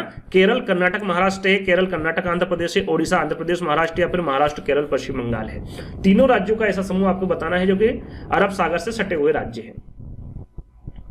तो यहां पर आपका सही आंसर क्या होगा, केरल, कर्नाटक और महाराष्ट्र। याद रखिएगा ये तीनों राज्य जो हैं ये अरब सागर से सटे हुए राज्य हैं। यहाँ पर और भी राज्य, ऐसा नहीं कि तीनों हैं। इसके साथ साथ आप देख सकते हैं यहाँ पर गुजरात है, महाराष्ट्र, दमन और दीव जो कि केंद्र शासित प्रदेश है। यदि केंद्र शासित प्रदेश के बारे में पूछे तो वो भी यहाँ पर आप देख सकते हैं, गोवा है, कर्नाटक है, केरल है, तमिलनाडु है, दादर और नगर हवेली और लक्षद्वीप है। देखिए इससे संबंधित आगे प्रश्न पूछे जाएंगे, है ना। तो मैं यहाँ पर आपको जितने भी इंपोर्टेंट राज्य हैं उनकी सीमा से जो लगे यानी कि निकटवर्ती राज्य है उनके बारे में बताने वाला हूं। और आगे जो प्रश्न पूछे जाएंगे मेरे से पहले आपको उसका आंसर देना है ना। तो यहां पर ध्यान से सुनिएगा। सबसे पहले हम बात करते हैं बंगाल की खाड़ी की। ये पूछा गया है ना, बंगाल की खाड़ी से सटे राज्य कौन कौन से हैं? आपका पश्चिम बंगाल है, उड़ीसा है, आंध्र प्रदेश है और तमिलनाडु है। यहां पर हम राज्य के बारे में जानकारी आपको दे रहे हैं ना। अरब सागर की बात करें तो यहां पर आपका गुजरात है, महाराष्ट्र है, गोवा है, कर्नाटक है, केरल है और तमिलनाडु है। 1 2 3 4 5 6 जो 6 राज्य है ये अरब सागर से सटे हुए राज्य हैं। जम्मू कश्मीर की हम बात करें तो यहाँ पर हिमाचल प्रदेश और पंजाब है ना। आगे हम बात करेंगे मिजोरम की। मिजोरम के बारे में पूछा गया है, ये आगे भी पूछा जाएगा। त्रिपुरा, असम और मणिपुर, ये तीनों राज्य के निकटवर्ती राज्य मिजोरम के, और ये पूछा गया है। आगे इसके बारे में हम आपको बताएंगे और आंसर मुझसे पहले आपको देना है कमेंट्स के माध्यम से, है ना, मैं नहीं बताऊं उसके पहले। पंजाब की हम बात करें तो जम्मू कश्मीर, हिमाचल प्रदेश, राजस्थान और हरियाणा है। उत्तराखंड की बात करें तो हिमाचल प्रदेश और उत्तर प्रदेश है। राजस्थान का जो निकटवर्ती राज्य है वो आपके पंजाब है, हरियाणा है, उत्तर प्रदेश है, मध्य प्रदेश है और गुजरात है। उत्तर प्रदेश की हम बात करें तो इसमें मैंने केंद्र शासित प्रदेश भी शामिल किए हैं। यहां पर आप देख सकते हैं आपका हिमाचल प्रदेश है, उत्तराखंड है, हरियाणा है, राजस्थान, मध्य प्रदेश, छत्तीसगढ़, झारखंड, बिहार, जो नई दिल्ली है ये भी उत्तर प्रदेश के निकटवर्ती केंद्र शासित प्रदेशों में शामिल है। मध्य प्रदेश से प्रश्न पूछा गया था, है ना, 28 या फिर 29 को। मध्य प्रदेश के निकटवर्ती राज्य के बारे में पूछा गया तो आपका उत्तर प्रदेश है, छत्तीसगढ़ है, महाराष्ट्र है, गुजरात है और राजस्थान है। असम के बारे में, असम के जो निकटवर्ती राज्य वो आपके हैं पश्चिम बंगाल, अरुणाचल प्रदेश, नागालैंड, मणिपुर, मिजोरम, त्रिपुरा और मेघालय। तेलंगाना की हम बात करें तो आपका छत्तीसगढ़ है, आंध्र प्रदेश है, कर्नाटक है और महाराष्ट्र है। गुजरात की हम बात करें तो राजस्थान है, महाराष्ट्र है और मध्य प्रदेश है। तीनों राज्य इसके निकटवर्ती राज्य है गुजरात के। मध्य प्रदेश 2 बार लिखा गया है ना, तो उत्तर प्रदेश, राजस्थान, गुजरात, महाराष्ट्र और छत्तीसगढ़ ये आपका मध्य प्रदेश के निकटवर्ती राज्य हैं। आंध्र प्रदेश के बारे में पूछा गया था, अभी हाल ही में जो एग्जाम चल रही है उसके निकटवर्ती राज्य आपका है उड़ीसा, छत्तीसगढ़, तेलंगाना, कर्नाटक और तमिलनाडु, ये आपके आंध्र प्रदेश के निकटवर्ती राज्य है। तो जितनी मैंने आपको जानकारी दी है इसको अच्छे से पढ़ लीजिएगा। अभी आगे भी पूछे जाएंगे, जैसे कि ये बंगाल के खाड़ी से पूछा गया है, तो अभी मैंने आपको बताया था। तो मुझसे पहले आपको आंसर देना, वीडियो को पुश कर लीजिएगा, प्रश्न को अच्छे से ध्यान से पढ़िएगा, फिर आंसर दीजिएगा कि 24 का आंसर पहला होगा, दूसरा होगा, तीसरा होगा या फिर चौथा होगा। मैं पढ़ूंगा 4 विकल्प, उससे पहले आपको देना है ना। 3 राज्यों का वह समूह आपको बताना है जो बंगाल की खाड़ी से सटे हुए राज्य यानी कि निकटवर्ती राज्य है। आंध्र प्रदेश, महाराष्ट्र, तमिलनाडु है, उड़ीसा, केरल, तमिलनाडु है, उड़ीसा, आंध्र प्रदेश, तमिलनाडु है, केरल, कर्नाटक और तमिलनाडु है। तो यहां पर सही आंसर क्या होगा आपका? तो मुझे लगता है आपने इसका आंसर दे दिया होगा। देखिए सही जो राज्य होंगे आपके वो होंगे उड़ीसा, आंध्र प्रदेश और तमिलनाडु। ये तीनों जो राज्य हैं ये बंगाल की खाड़ी से सटे हुए राज्य यानी कि निकटवर्ती राज्य है। तो तीसरा वाला विकल्प आपका बिल्कुल सही होगा। चलिए, जैसे कि यहां पर आप देख सकते हैं बंगाल की खाड़ी के तट के साथ भारतीय राज्य और भी हैं जिसमें केंद्र शासित प्रदेश भी शामिल है। पश्चिम बंगाल है ना, उड़ीसा है, आंध्र प्रदेश है, तमिलनाडु है, पुडुचेरी, अंडमान व निकोबार द्वीप समूह, ये दोनों क्या है आपके केंद्र शासित प्रदेश है। इनको भी यहाँ पर ऐड किया गया है, इनके बारे में भी आपको पता होना चाहिए। मिजोरम के बारे में हाल ही मैंने आपको बताया था, तो आपको 25 लिखकर आपको बताना है कि पहला सही है, दूसरा, तीसरा, चौथा कौन सा सही है, ये आपको कमेंट्स के माध्यम से मुझसे पहले बताना है। मिजोरम के निकटवर्ती जो प्रतिवेशी 3 राज्य यानी निकटवर्ती राज्य कौन से हैं? असम, बिहार, छत्तीसगढ़ है। बिहार, छत्तीसगढ़, असम है। पश्चिम बंगाल, अरुणाचल प्रदेश, असम है, या फिर त्रिपुरा, असम, मणिपुर है। वो कौन से राज्य है जो मिजोरम के निकटवर्ती राज्य हैं? तो यहां पर देखिए अभी मैंने आपको बताया था त्रिपुरा, असम और मणिपुर, ये तीनों राज्य जो है ये मिजोरम के निकटवर्ती राज्य है। तो 4th वाला विकल्प आपका सही होगा, है ना। आगे हम बात करेंगे रेगिस्तानी ओक के बारे में। रेगिस्तानी ओक के बारे में भी आपसे प्रश्न पूछा गया है ना। ये प्रश्न मैंने मेरे अनुसार रखा है ना 5 विकल्प, लेकिन ओक के बारे में पूछा गया था। तो हम जैसे जैसे विकल्प पढ़ते जाएंगे वैसे वैसे साथ में आंसर भी आपको देते जाएंगे। और यहाँ पर कूट में आपको आंसर देना था, है ना। यदि आपको आंसर देना है तो पुश कर लीजिएगा, अच्छे से पढ़ लीजिएगा, आंसर आप दे सकते हैं। तो यहाँ पर देखिए पहला विकल्प हम पढ़ते हैं कि यहां वृक्ष लगभग किसी सामान्य कक्षा के कमरे की दीवार की ऊंचाई तक बढ़ता है। तो बिल्कुल सही है। कितनी होती कमरे की लगभग दीवार की जो ऊंचाई होती है उस हिसाब से उसी दीवार की लगभग जो कमरे की दीवार होती है, आगे हम बात करेंगे, आपको चित्र के माध्यम से समझाएंगे। तो पहला वाला जो विकल्प है आपका बिल्कुल सही है। यहां वृक्ष आबू धाबी में पाया जाता है। तो आपको पता होगा ये आबू धाबी में नहीं पाया जाता, रेगिस्तान कहां पर पाया जाता है? ऑस्ट्रेलिया में पाया जाता है। कहां पर? ऑस्ट्रेलिया में, है ना। अबू धाबी में नहीं पाया जाता। तो बी वाला विकल्प आपका गलत हो गया यहाँ पर, है ना। आगे हम देखें इस वृक्ष के तने में जल एकत्र होता है। स्थानीय लोग को जब आवश्यकता होती है तो पाइप के जल निकाल कर पीते। बिल्कुल सही है, आगे हम बताएंगे इसके बारे में। बिल्कुल सही बात है ना। इनके जो तना में जल एकत्र होता है और यहाँ के जो स्थानीय लोग हैं जब आवश्यकता होती है तो वो पाइप से जल निकाल कर पीते हैं। तो जो तीसरा वाला है बिल्कुल सही है। फोर्थ देख लेते हैं। इस वृक्ष की जड़ वृक्ष की ऊंचाई के लगभग 30 गुना होती। कितनी गुना होती है? 30 गुना होती। गहराई तक नीचे जमीन में भीतर जाती रहती जब तक कि उसको जल नहीं मिल जाता। तो बिल्कुल सही है, 30 गुना तक इसकी जो जड़ें होती हैं वो गहराई तक चली जाती है। जितना बड़ा ओक का पेड़ होता है उतने नीचे तक 30 गुना इसकी जड़ें जाती हैं। और अंतिम आपका विकल्प है कि इस वृक्ष की बहुत सी शाखाएं होती जिन पर घने पत्ते होते हैं। तो इसकी बहुत सी शाखाएं नहीं होती और ना ही इस पर घने पत्ते होते हैं। चित्र आप देख सकते हैं, मैं बताऊंगा। तो फोर्थ वाला विकल्प, जो फिफ्थ वाला विकल्प है, आपका गलत होगा। सही कौन सा होगा? ए, सी और डी। तो ए, सी, डी आपको कहां पर नजर आ रहा? पहले वाले विकल्प में, और यही आपका बिल्कुल सही आंसर होगा, है ना। यहाँ पर 4 विकल्प देखने की आवश्यकता नहीं है। ये आप देख सकते हैं रेगिस्तानी ओक, इसमें ज्यादा आपको टहनियां नजर नहीं आएगी। तो रेगिस्तानी ओक के बारे में यहाँ पर जानकारी दी गई है कि रेगिस्तानी ओक कहाँ पर पाया जाता है, तो ऑस्ट्रेलिया में पाया जाता है।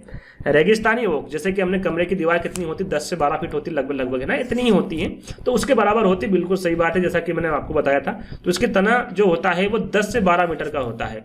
और यदि मीटर में पूछे, 10 से 12 फीट का होता है, 10 से 12 फीट का। और मीटर में यदि आपसे पूछे तो 4 मीटर का होता है। कितना?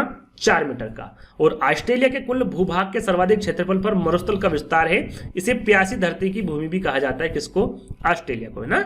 और यहाँ पर ये जो पौधा है ये काफी उपयोग होता है। और रेगिस्तानी ओक की जो जड़ें होती हैं, जड़ें जो है वो तने से 30 गुना गहरी होती है। यानी कि 10 फीट का है तो उसमें 30 का गुना कर दीजिएगा, 300 फीट नीचे तक चली जाती है उसकी जड़ें, है ना, 300 गुना नीचे तक। और रेगिस्तानी ओक के तने में जल संग्रहित होता है।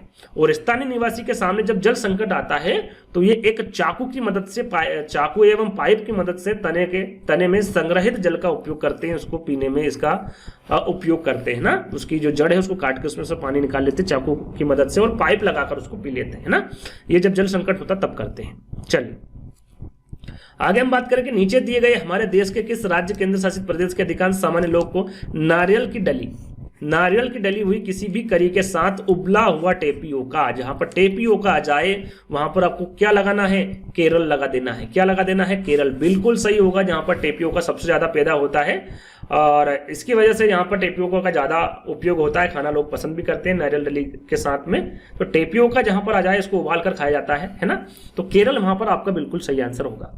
चलिए आगे हम बात करेंगे निम्नलिखित में से विटामिन सी। देखिए विटामिन सी का स्रोत पूछा गया था। अब वो एक विकल्प में था, एक विकल्प में 2 थे, 3 थे, 4 थे, इसकी जानकारी मुझे नहीं है।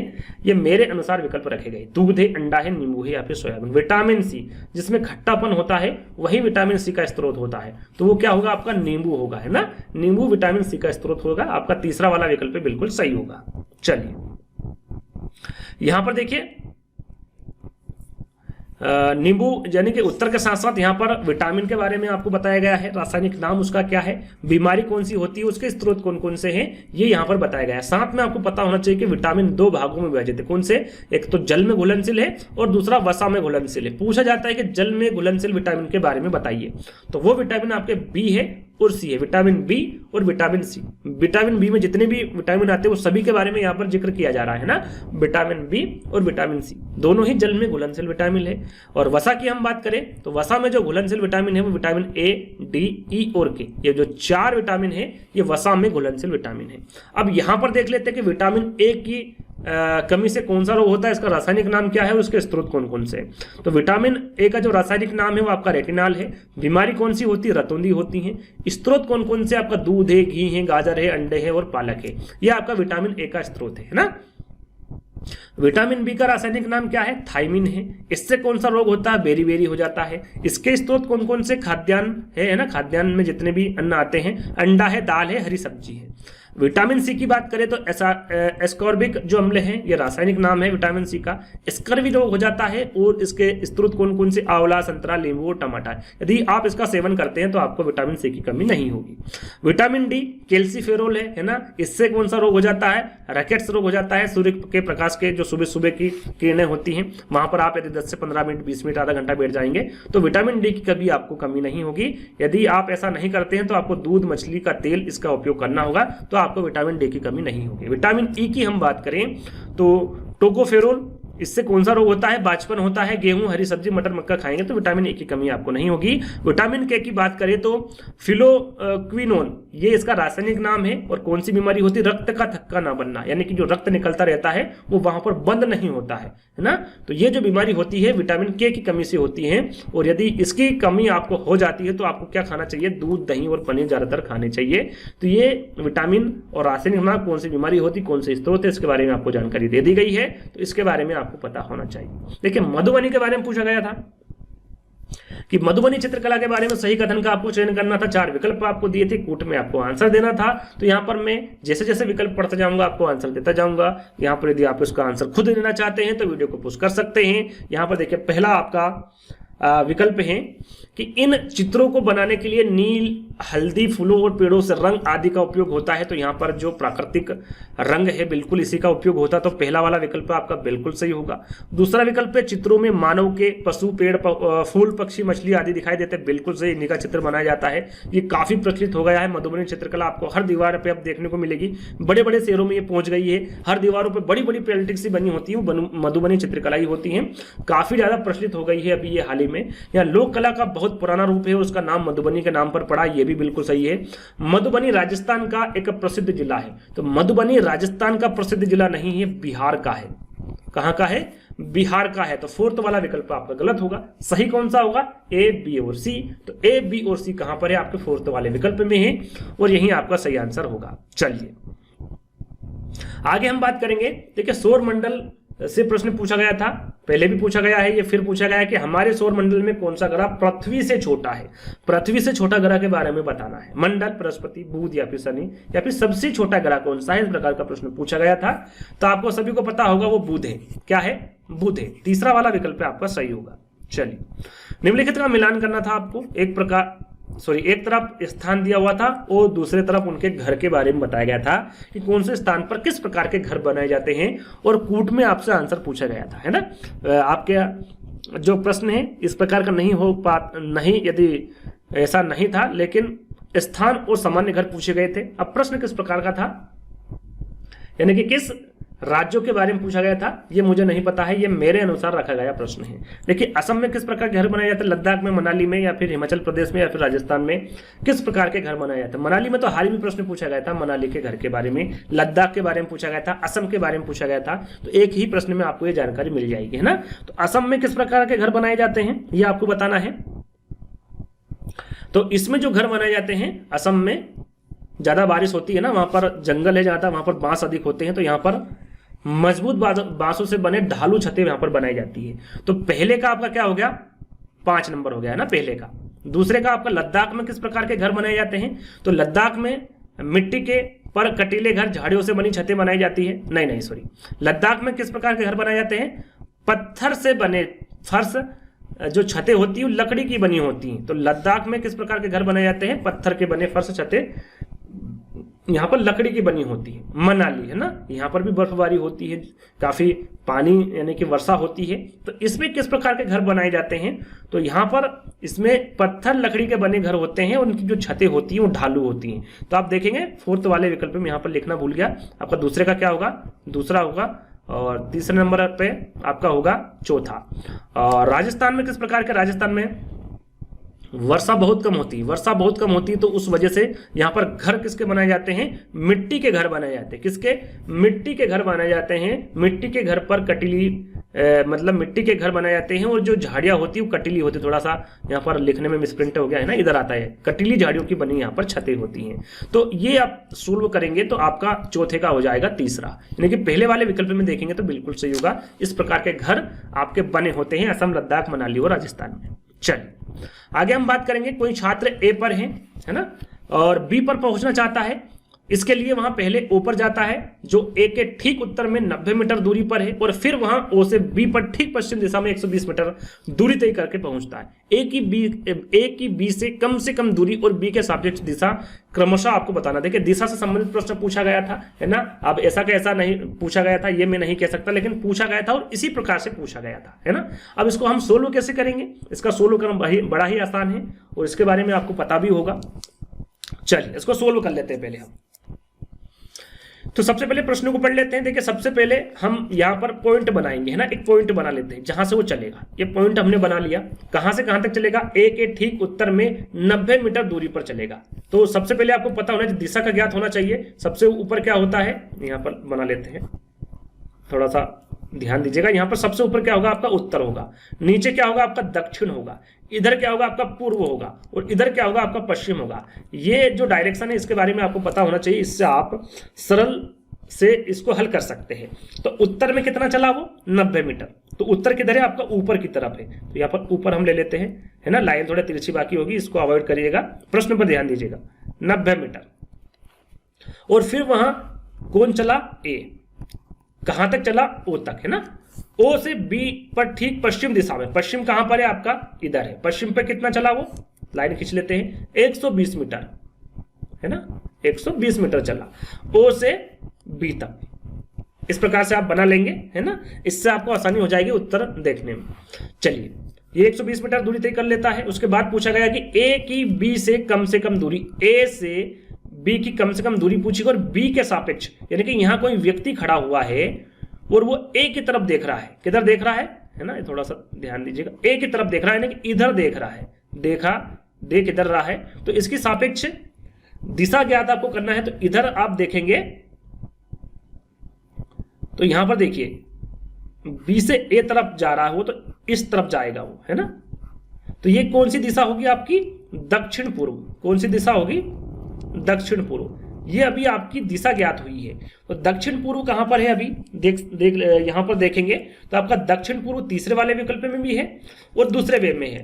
पहला आपका गलत हो जाएगा, सॉरी दक्षिण पूर्व, है ना। तो दक्षिण पूर्व आपका, हाँ दूसरे में भी है, और चौथा गलत हो जाएगा, यानी कि पहला और चौथा विकल्प आपका कट हो गया। आपका सही आंसर क्या, दूसरे में भी हो सकता है और तीसरे में भी हो सकता है। अब इसको हम हल कैसे करेंगे, तो देखिए इसका हल करने का एक सरल सा तरीका है कि जितनी भी यहाँ पर संख्या है, इसमें 2, 3, 4 जितनी भी संख्या है, उसको आपको क्या करना है, करनी में ले लेना है ना। करनी के अंदर उनको प्लस कर देना है। एक मिनट, थोड़ा सा मैं इसको मिटा देता हूं, उसके बाद आपको यहां तक समझ में आ गया। सॉरी,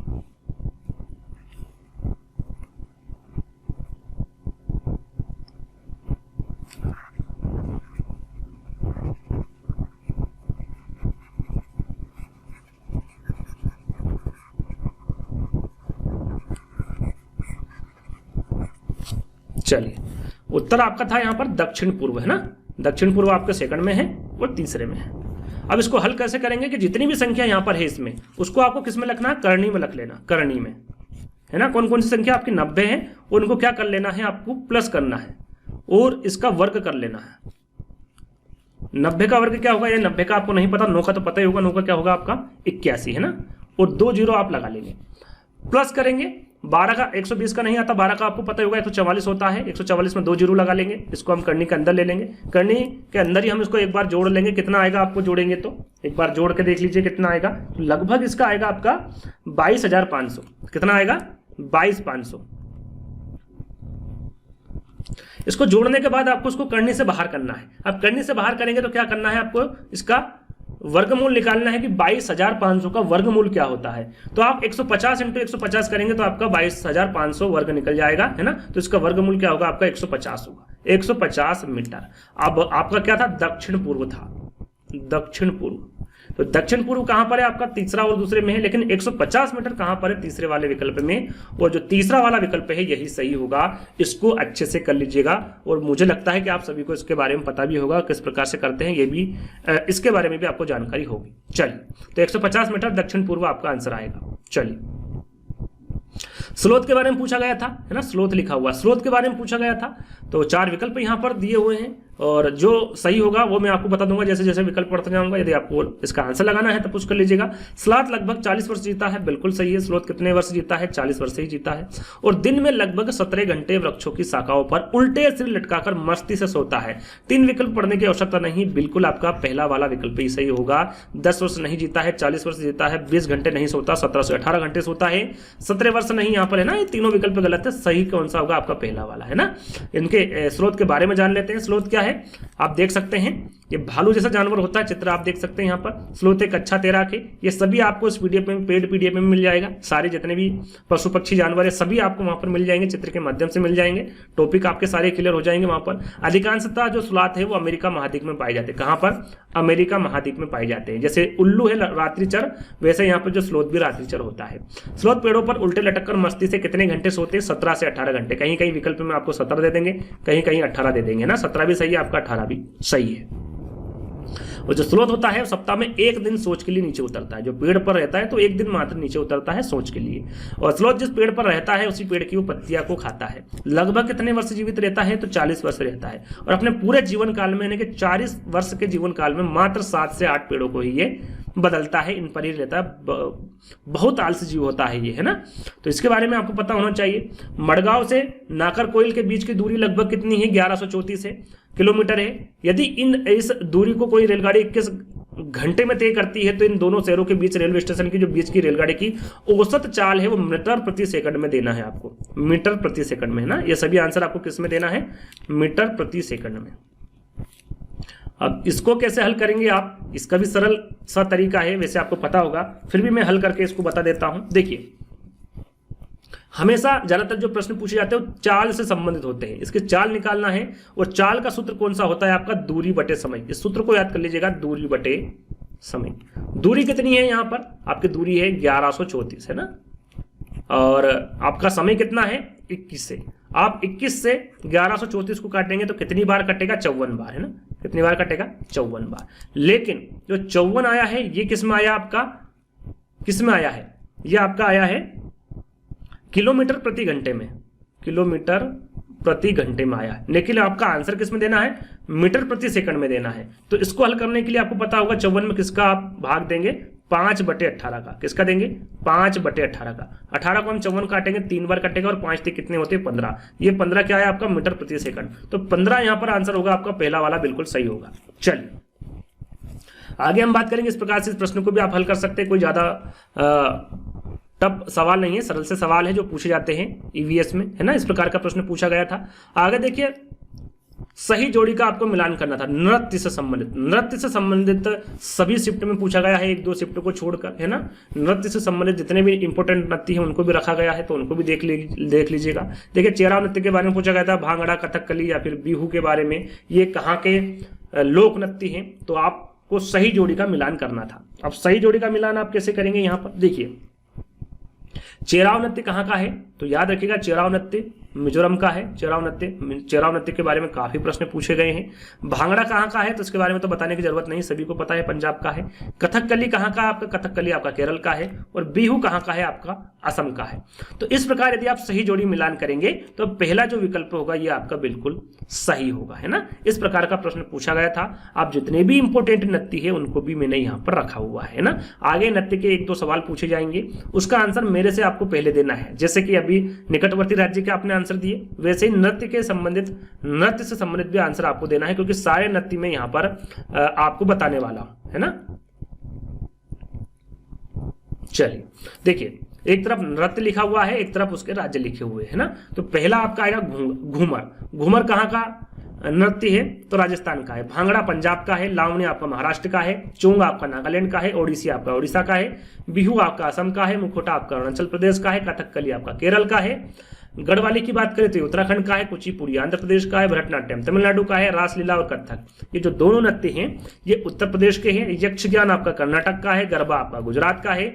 छऊ नृत्य, जो छऊ नृत्य हैं, जो विकल्प था वो छत्तीसगढ़ था, जो कि पूछा गया था। तो छत्तीसगढ़ मैंने इसमें ऐड किया है। साथ साथ झारखंड, ओडिशा और पश्चिम बंगाल, इन तीनों राज्य का जो नृत्य है, लोक नृत्य है, वो छऊ है ना। चेराव नृत्य जो कि सबसे ज्यादा पूछा गया है, ये आपका मिजोरम का है। तो ये जितने भी राज्य और नृत्य बताए इनको याद कर लीजिएगा, आगे प्रश्न पूछे जाएंगे तो उसका आंसर सबसे पहले आपको देना है। चलिए, जैसे कि मणिपुर का है ना, मणिपुर का लोक नृत्य कौन सा है? तो ये जो मैंने 16 लोक नृत्य बताया इसमें इसका जिक्र नहीं है। मणिपुर का लोक नृत्य पूछा गया था। अब वहां पर विकल्प में कौन सा नृत्य था इसके बारे में मुझे जानकारी नहीं, मेरे अनुसार मैंने 4 विकल्प रख दिए हैं। खंबा, थाबी नृत्य, बिहू, झूमर, सॉरी घूमर लिखा हुआ है ना, घूमर नृत्य या फिर लावणी नृत्य। तो मैंने बिहू के बारे में आपको बताया, लावणी नृत्य के बारे में बताया, घूमर नृत्य के बारे में बताया, खंबा थाबी नृत्य के बारे में नहीं बताया। और खंबा थाबी नृत्य यही मणिपुर का लोक नृत्य है। और भी लोक नृत्य मणिपुर के है ना, खंबा थाबी नृत्य के साथ साथ रासलीला, रासलीला भी विकल्प में हो सकता है, ऐसा नहीं है। मणिपुरी भी हो सकता है। पुंग चोमुल नृत्य, पुंग चोमुली चोमुल नृत्य 2 बार लिख दिया है ना। मेबी नृत्य, माइबी नृत्य, खंबा थाबी नृत्य और नुपा नृत्य, ये सभी कहाँ के नृत्य हैं? तो ये मणिपुर के है ना। इनमें से किसी भी एक प्रकार का नृत्य आपको दे दिया गया था और पूछा गया था कि मणिपुर का लोक नृत्य कौन सा है।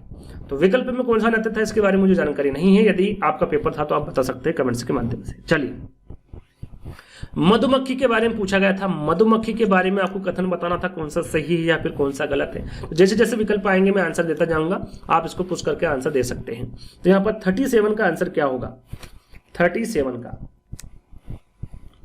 देखिए, पहला विकल्प है आपका, प्रत्येक छत में एक रानी मक्खी होती जो अंडे देती। बिल्कुल सही है, रानी मक्खी होती है और वो अंडे देती है। पहला विकल्प आपका बिल्कुल सही होगा, है ना। दूसरा विकल्प देखते हैं कि एक छत्ते में केवल कुछ नर मक्खियां होती। बिल्कुल सही है, एक छत्ते में केवल कुछ नर मक्खियां होती हैं। तीसरा विकल्प देखते हैं कि नर मक्खियां छत्तों के लिए बहुत महत्वपूर्ण होती है। तो नर मक्खियां जो होती हैं वो छत्तों के लिए महत्वपूर्ण नहीं होती हैं। तो तीसरा वाला विकल्प आपका गलत होगा। डी विकल्प को देखें कि छत्ते में अधिकांश मक्खियां काम करने वाली मक्खियां होती है। तो बिल्कुल सही है, जो मजदूर मक्खी जिसे कहते हैं वो अधिकांश होती हैं। तो आपका डी वाला विकल्प सही होगा। ई हम देखें कि नर मक्खियां शहद के लिए फूलों का रस एकत्र करती हैं। जब ये महत्वपूर्ण ही नहीं है तो कैसे शहद को एकत्र कर लेगी? तो ये फूलों का रस एकत्र नहीं करती हैं। तो डी वाला विकल्प भी आपका गलत होगा। ए, बी और डी, सॉरी ई वाला विकल्प आपका गलत होगा। सही कौन सा होगा? ए, बी और डी। ए, बी और डी कहां पर लिखा हुआ है? तीसरे वाले विकल्प में, और तीसरा वाला विकल्प आपका बिल्कुल सही होगा। चलिए, थोड़ी सी जानकारी हम यहां पर मधुमक्खी के बारे में दे देते हैं। मधुमक्खी पालन को क्या कहा जाता है? एपी कल्चर कहा जाता है। क्या कहा जाता है? एपी कल्चर कहा जाता है मधुमक्खी पालन को। इसके बारे में तो आपको सभी को पता होगा, है ना। भारत में सर्वाधिक जो मधुमक्खी पालन है पूछा गया है, तो ये कहां पर है? बिहार में। जो बिहार में विकल्प दे देते हैं बिहार, और यही आपका सही आंसर होता है। बिहार के साथ साथ झारखंड, जम्मू कश्मीर और हिमाचल प्रदेश है। और मधुमक्खी पालन उस क्षेत्र में सबसे अच्छा माना जाता है जहां पर फूल पत्तियां एवं पेड़ पौधे अधिक होते हैं। वहां पर इसका जो मधुमक्खी पालन है उस क्षेत्र में सबसे अच्छा माना जाता है जहां पर फूल पत्तियां और पेड़ पौधे अधिक होते हैं। मधुमक्खी एक सामाजिक कीट है, जैसा कि हमने बताया था। सामाजिक कीट कौन सा नहीं है? तो मकड़ी नहीं है, लेकिन सामाजिक कीट यहां पर मधुमक्खी होगी। कॉलोनी या फिर बस्ती में रहती है। मधुमक्खी एक छत्ते से लगभग 12 किलोग्राम शहद, पूछा जाए तो लगभग 12 किलोग्राम शहद निकलता है इनके छत्ते से। और मधुमक्खी पालन के लिए सर्वाधिक उपयुक्त तो महीना के बारे में पूछा जाता है। तो महीना कौन सा होता है आपका? अक्टूबर से दिसंबर का माना जाता है ना। इसके बारे में भी आपको पता होना चाहिए। और मधुमक्खी के छत्ते में एक रानी मक्खी होती, कुछ राजा होते हैं और कुछ श्रमिक होते हैं। और मधुमक्खियां अपने साथियों को भोजन की जो सूचना देती है वो किसके द्वारा देती है? नृत्य के द्वारा देती है। तो इसके बारे में भी आपको पता होना चाहिए। आगे हम बात करेंगे कि निम्नलिखित में से किसे हमारे देश में आने वाले व्यापारी दक्षिण अमेरिका से हमारे देश में लाए थे? वो कौन सी सब्जी है या फिर कौन सा फल है? बंद गोभी है, टमाटर है, मटर है या फिर भिंडी है? यहां पर दक्षिण अमेरिका से क्या लाए थे इसके बारे में पूछा गया है। 38, इसका आंसर आप भी दे सकते हैं। देखिए यहां पर सही आंसर होगा आपका टमाटर, है ना। दक्षिण अमेरिका से क्या लेकर आए थे? टमाटर। और भी इसके बारे में आपको जानकारी होना चाहिए, तो यहां पर हमने दे रखा है। देखिए आप देख सकते हैं अच्छे से कि जो सब्जी है ना, या फिर जो फल है, कौन से फल सब्जी कौन से देश से आए थे। सबसे पहले आपको पता होना चाहिए कि भारत से कौन से आए थे। भारत में कौन से फल और सब्जियां हैं? तो वो आपका आम है, संतरा है, केला है, मेथी, पालक, बैगन और मूली। ये कहीं से नहीं आए, ये भारत में ही पैदा होते हैं। लेकिन विदेश से आने वाली सब्जियों के बारे में आपको जानकारी होना चाहिए, जैसे कि साउथ अमेरिका, जैसे कि टमाटर के बारे में पूछा गया है तो हरी मिर्ची के बारे में पूछा जा सकता है, आलू के बारे में। ये तीनों ही कहां से लाई गई है? साउथ अमेरिका से, है ना। यूरोप की हम बात करें तो गोभी और मटर है। अफ्रीका की बात करें तो कॉफी का बीज और भिंडी है। चीन से क्या लेकर आए थे? सोयाबीन, है ना। चीन से क्या आया था? आपका सोयाबीन आया था। तो इसके बारे में भी आपको पता होना चाहिए। चलिए अगला प्रश्न है आपका, यहां पर घोंसलों के बारे में, है ना। एक तरफ पक्षियों के नाम है और दूसरी तरफ घोंसलों का विवरण दे रखा है। इस प्रकार से प्रश्न भी आपसे पूछा गया था कि कौन से पक्षी का किस प्रकार का घोंसला होता है, किस प्रकार का वो घोंसला बनाता है। तो यहां पर देखिए 39 का आपको बताना है, चाहे तो आप भी इसका आंसर दे सकते हैं।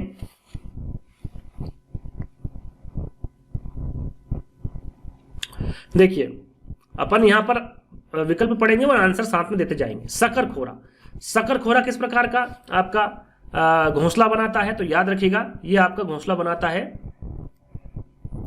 छोटे पेड़ के डाली पर लटका घोंसला, इसमें बाल बारीक घास, पतली टहनियां, सूखे पत्ते, कपड़े के चिथड़े आदि होते हैं। इस प्रकार का यदि घोंसला बनाता है तो कौन सा पक्षी है? आपका शकरखोरा है ना।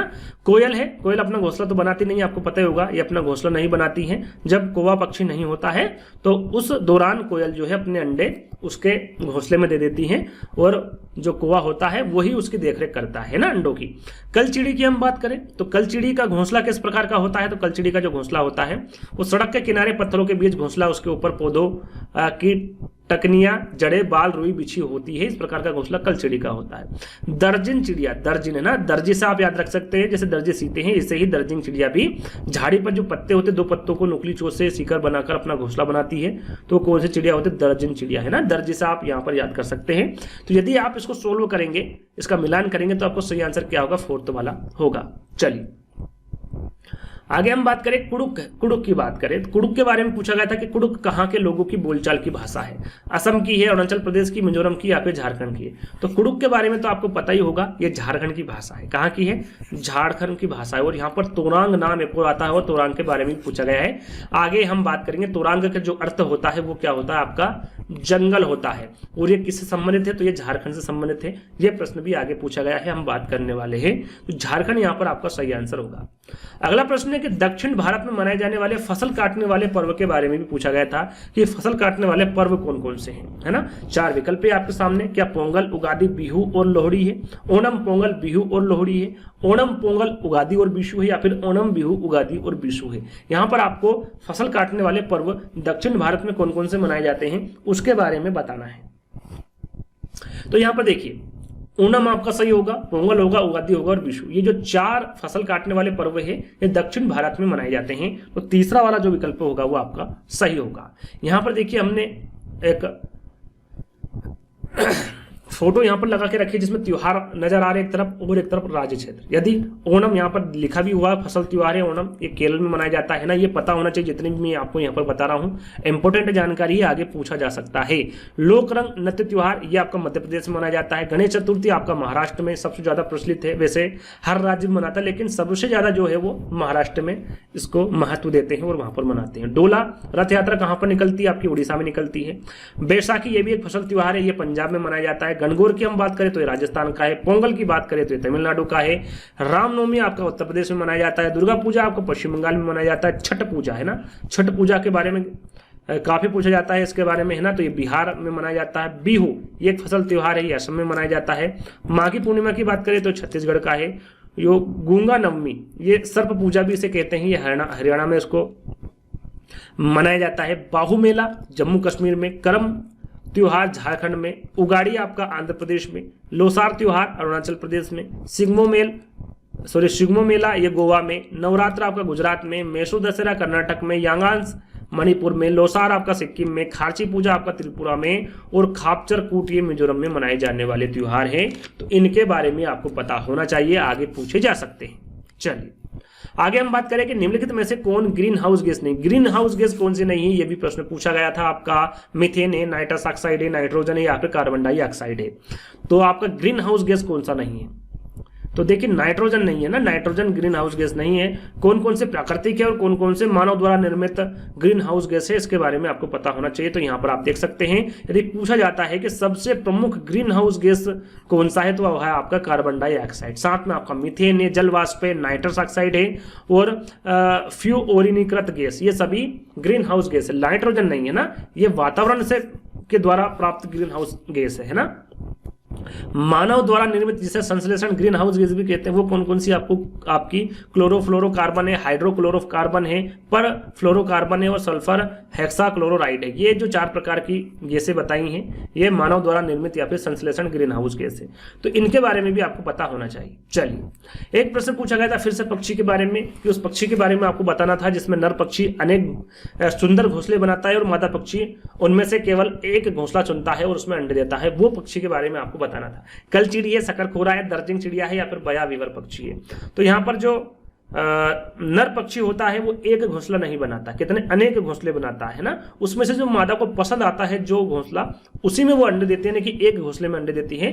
तो ऐसा जो नर पक्षी वो बया है, जिसको वीवर पक्षी भी कहते हैं, ये अनेक घोंसले बनाता है नर पक्षी, और मादा किसी एक को चुनकर उसमें अंडे देती है। फोर्थ वाला विकल्प आपका सही होगा यहाँ पर। चलिए अब बात करते हैं विभिन्न प्रकार के पक्षियों के घोंसले के बारे में। जैसा कि आप सभी को पता है कि पक्षियों के घोंसले से सबसे ज्यादा प्रश्न पूछे जाते हैं सीटेट एग्जाम में। तो कौवा जो अपना घोंसला है, आपने देखा होगा कि वहां पक्षी के बारे में पूछा जाता है कि जो अपना घोंसला पेड़ों की ऊंची डाल पर बनाता है, तो वह पक्षी कौन सा होगा? आपका कौवा होगा। कौवे के घोंसले लोहे के तार, लकड़ी की शाखाओं से बने होते हैं, और कौवा अपना जो घोंसला है वो पेड़ों की ऊंची डाल पर बनाता है। तो वो कौन सा पक्षी आपका? कौवा है ना।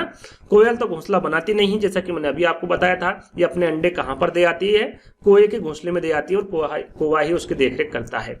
गोरैया जो है वो अपना घोंसला कहीं पर भी बना लेती है, जैसे कि अलमारी के ऊपर आपने देखा होगा, आईने के पीछे, दीवार के पीछे, दीवार के ऊपर, है ना। ये गोरैया अपना घोंसला इस प्रकार बनाती है। कबूतर भी वैसे ही होती है, कबूतर भी गोरैया की तरह अपना घोंसला कहीं पर भी बना लेती है, जैसे कि पुराने मकानों में आप देख सकते हैं, खंडरों में देख सकते हैं, ये कबूतर अपना घोंसला बनाती है ना।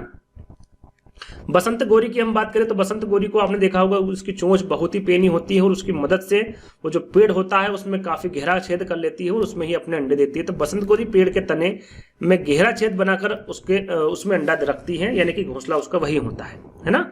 दर्जन चिड़िया की हम बात करें तो दर्जन में दर्जी लगा हुआ है, इससे आपको पता होगा कि दर्जन जो है वो दर्जन चिड़िया जो है वो अपनी नुकीली चोंच से पत्तों को सी लेती है और उसी में अपना अंडा देती है।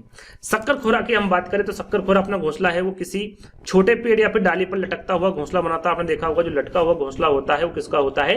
शक्करखोरा का होता है। इसके घोंसले में आपको बाल मिलेंगे, घास, टहनियां, सूखे पत्ते, कपड़ों के चिथड़े, मकड़ी के जाले जैसे बने होते हैं।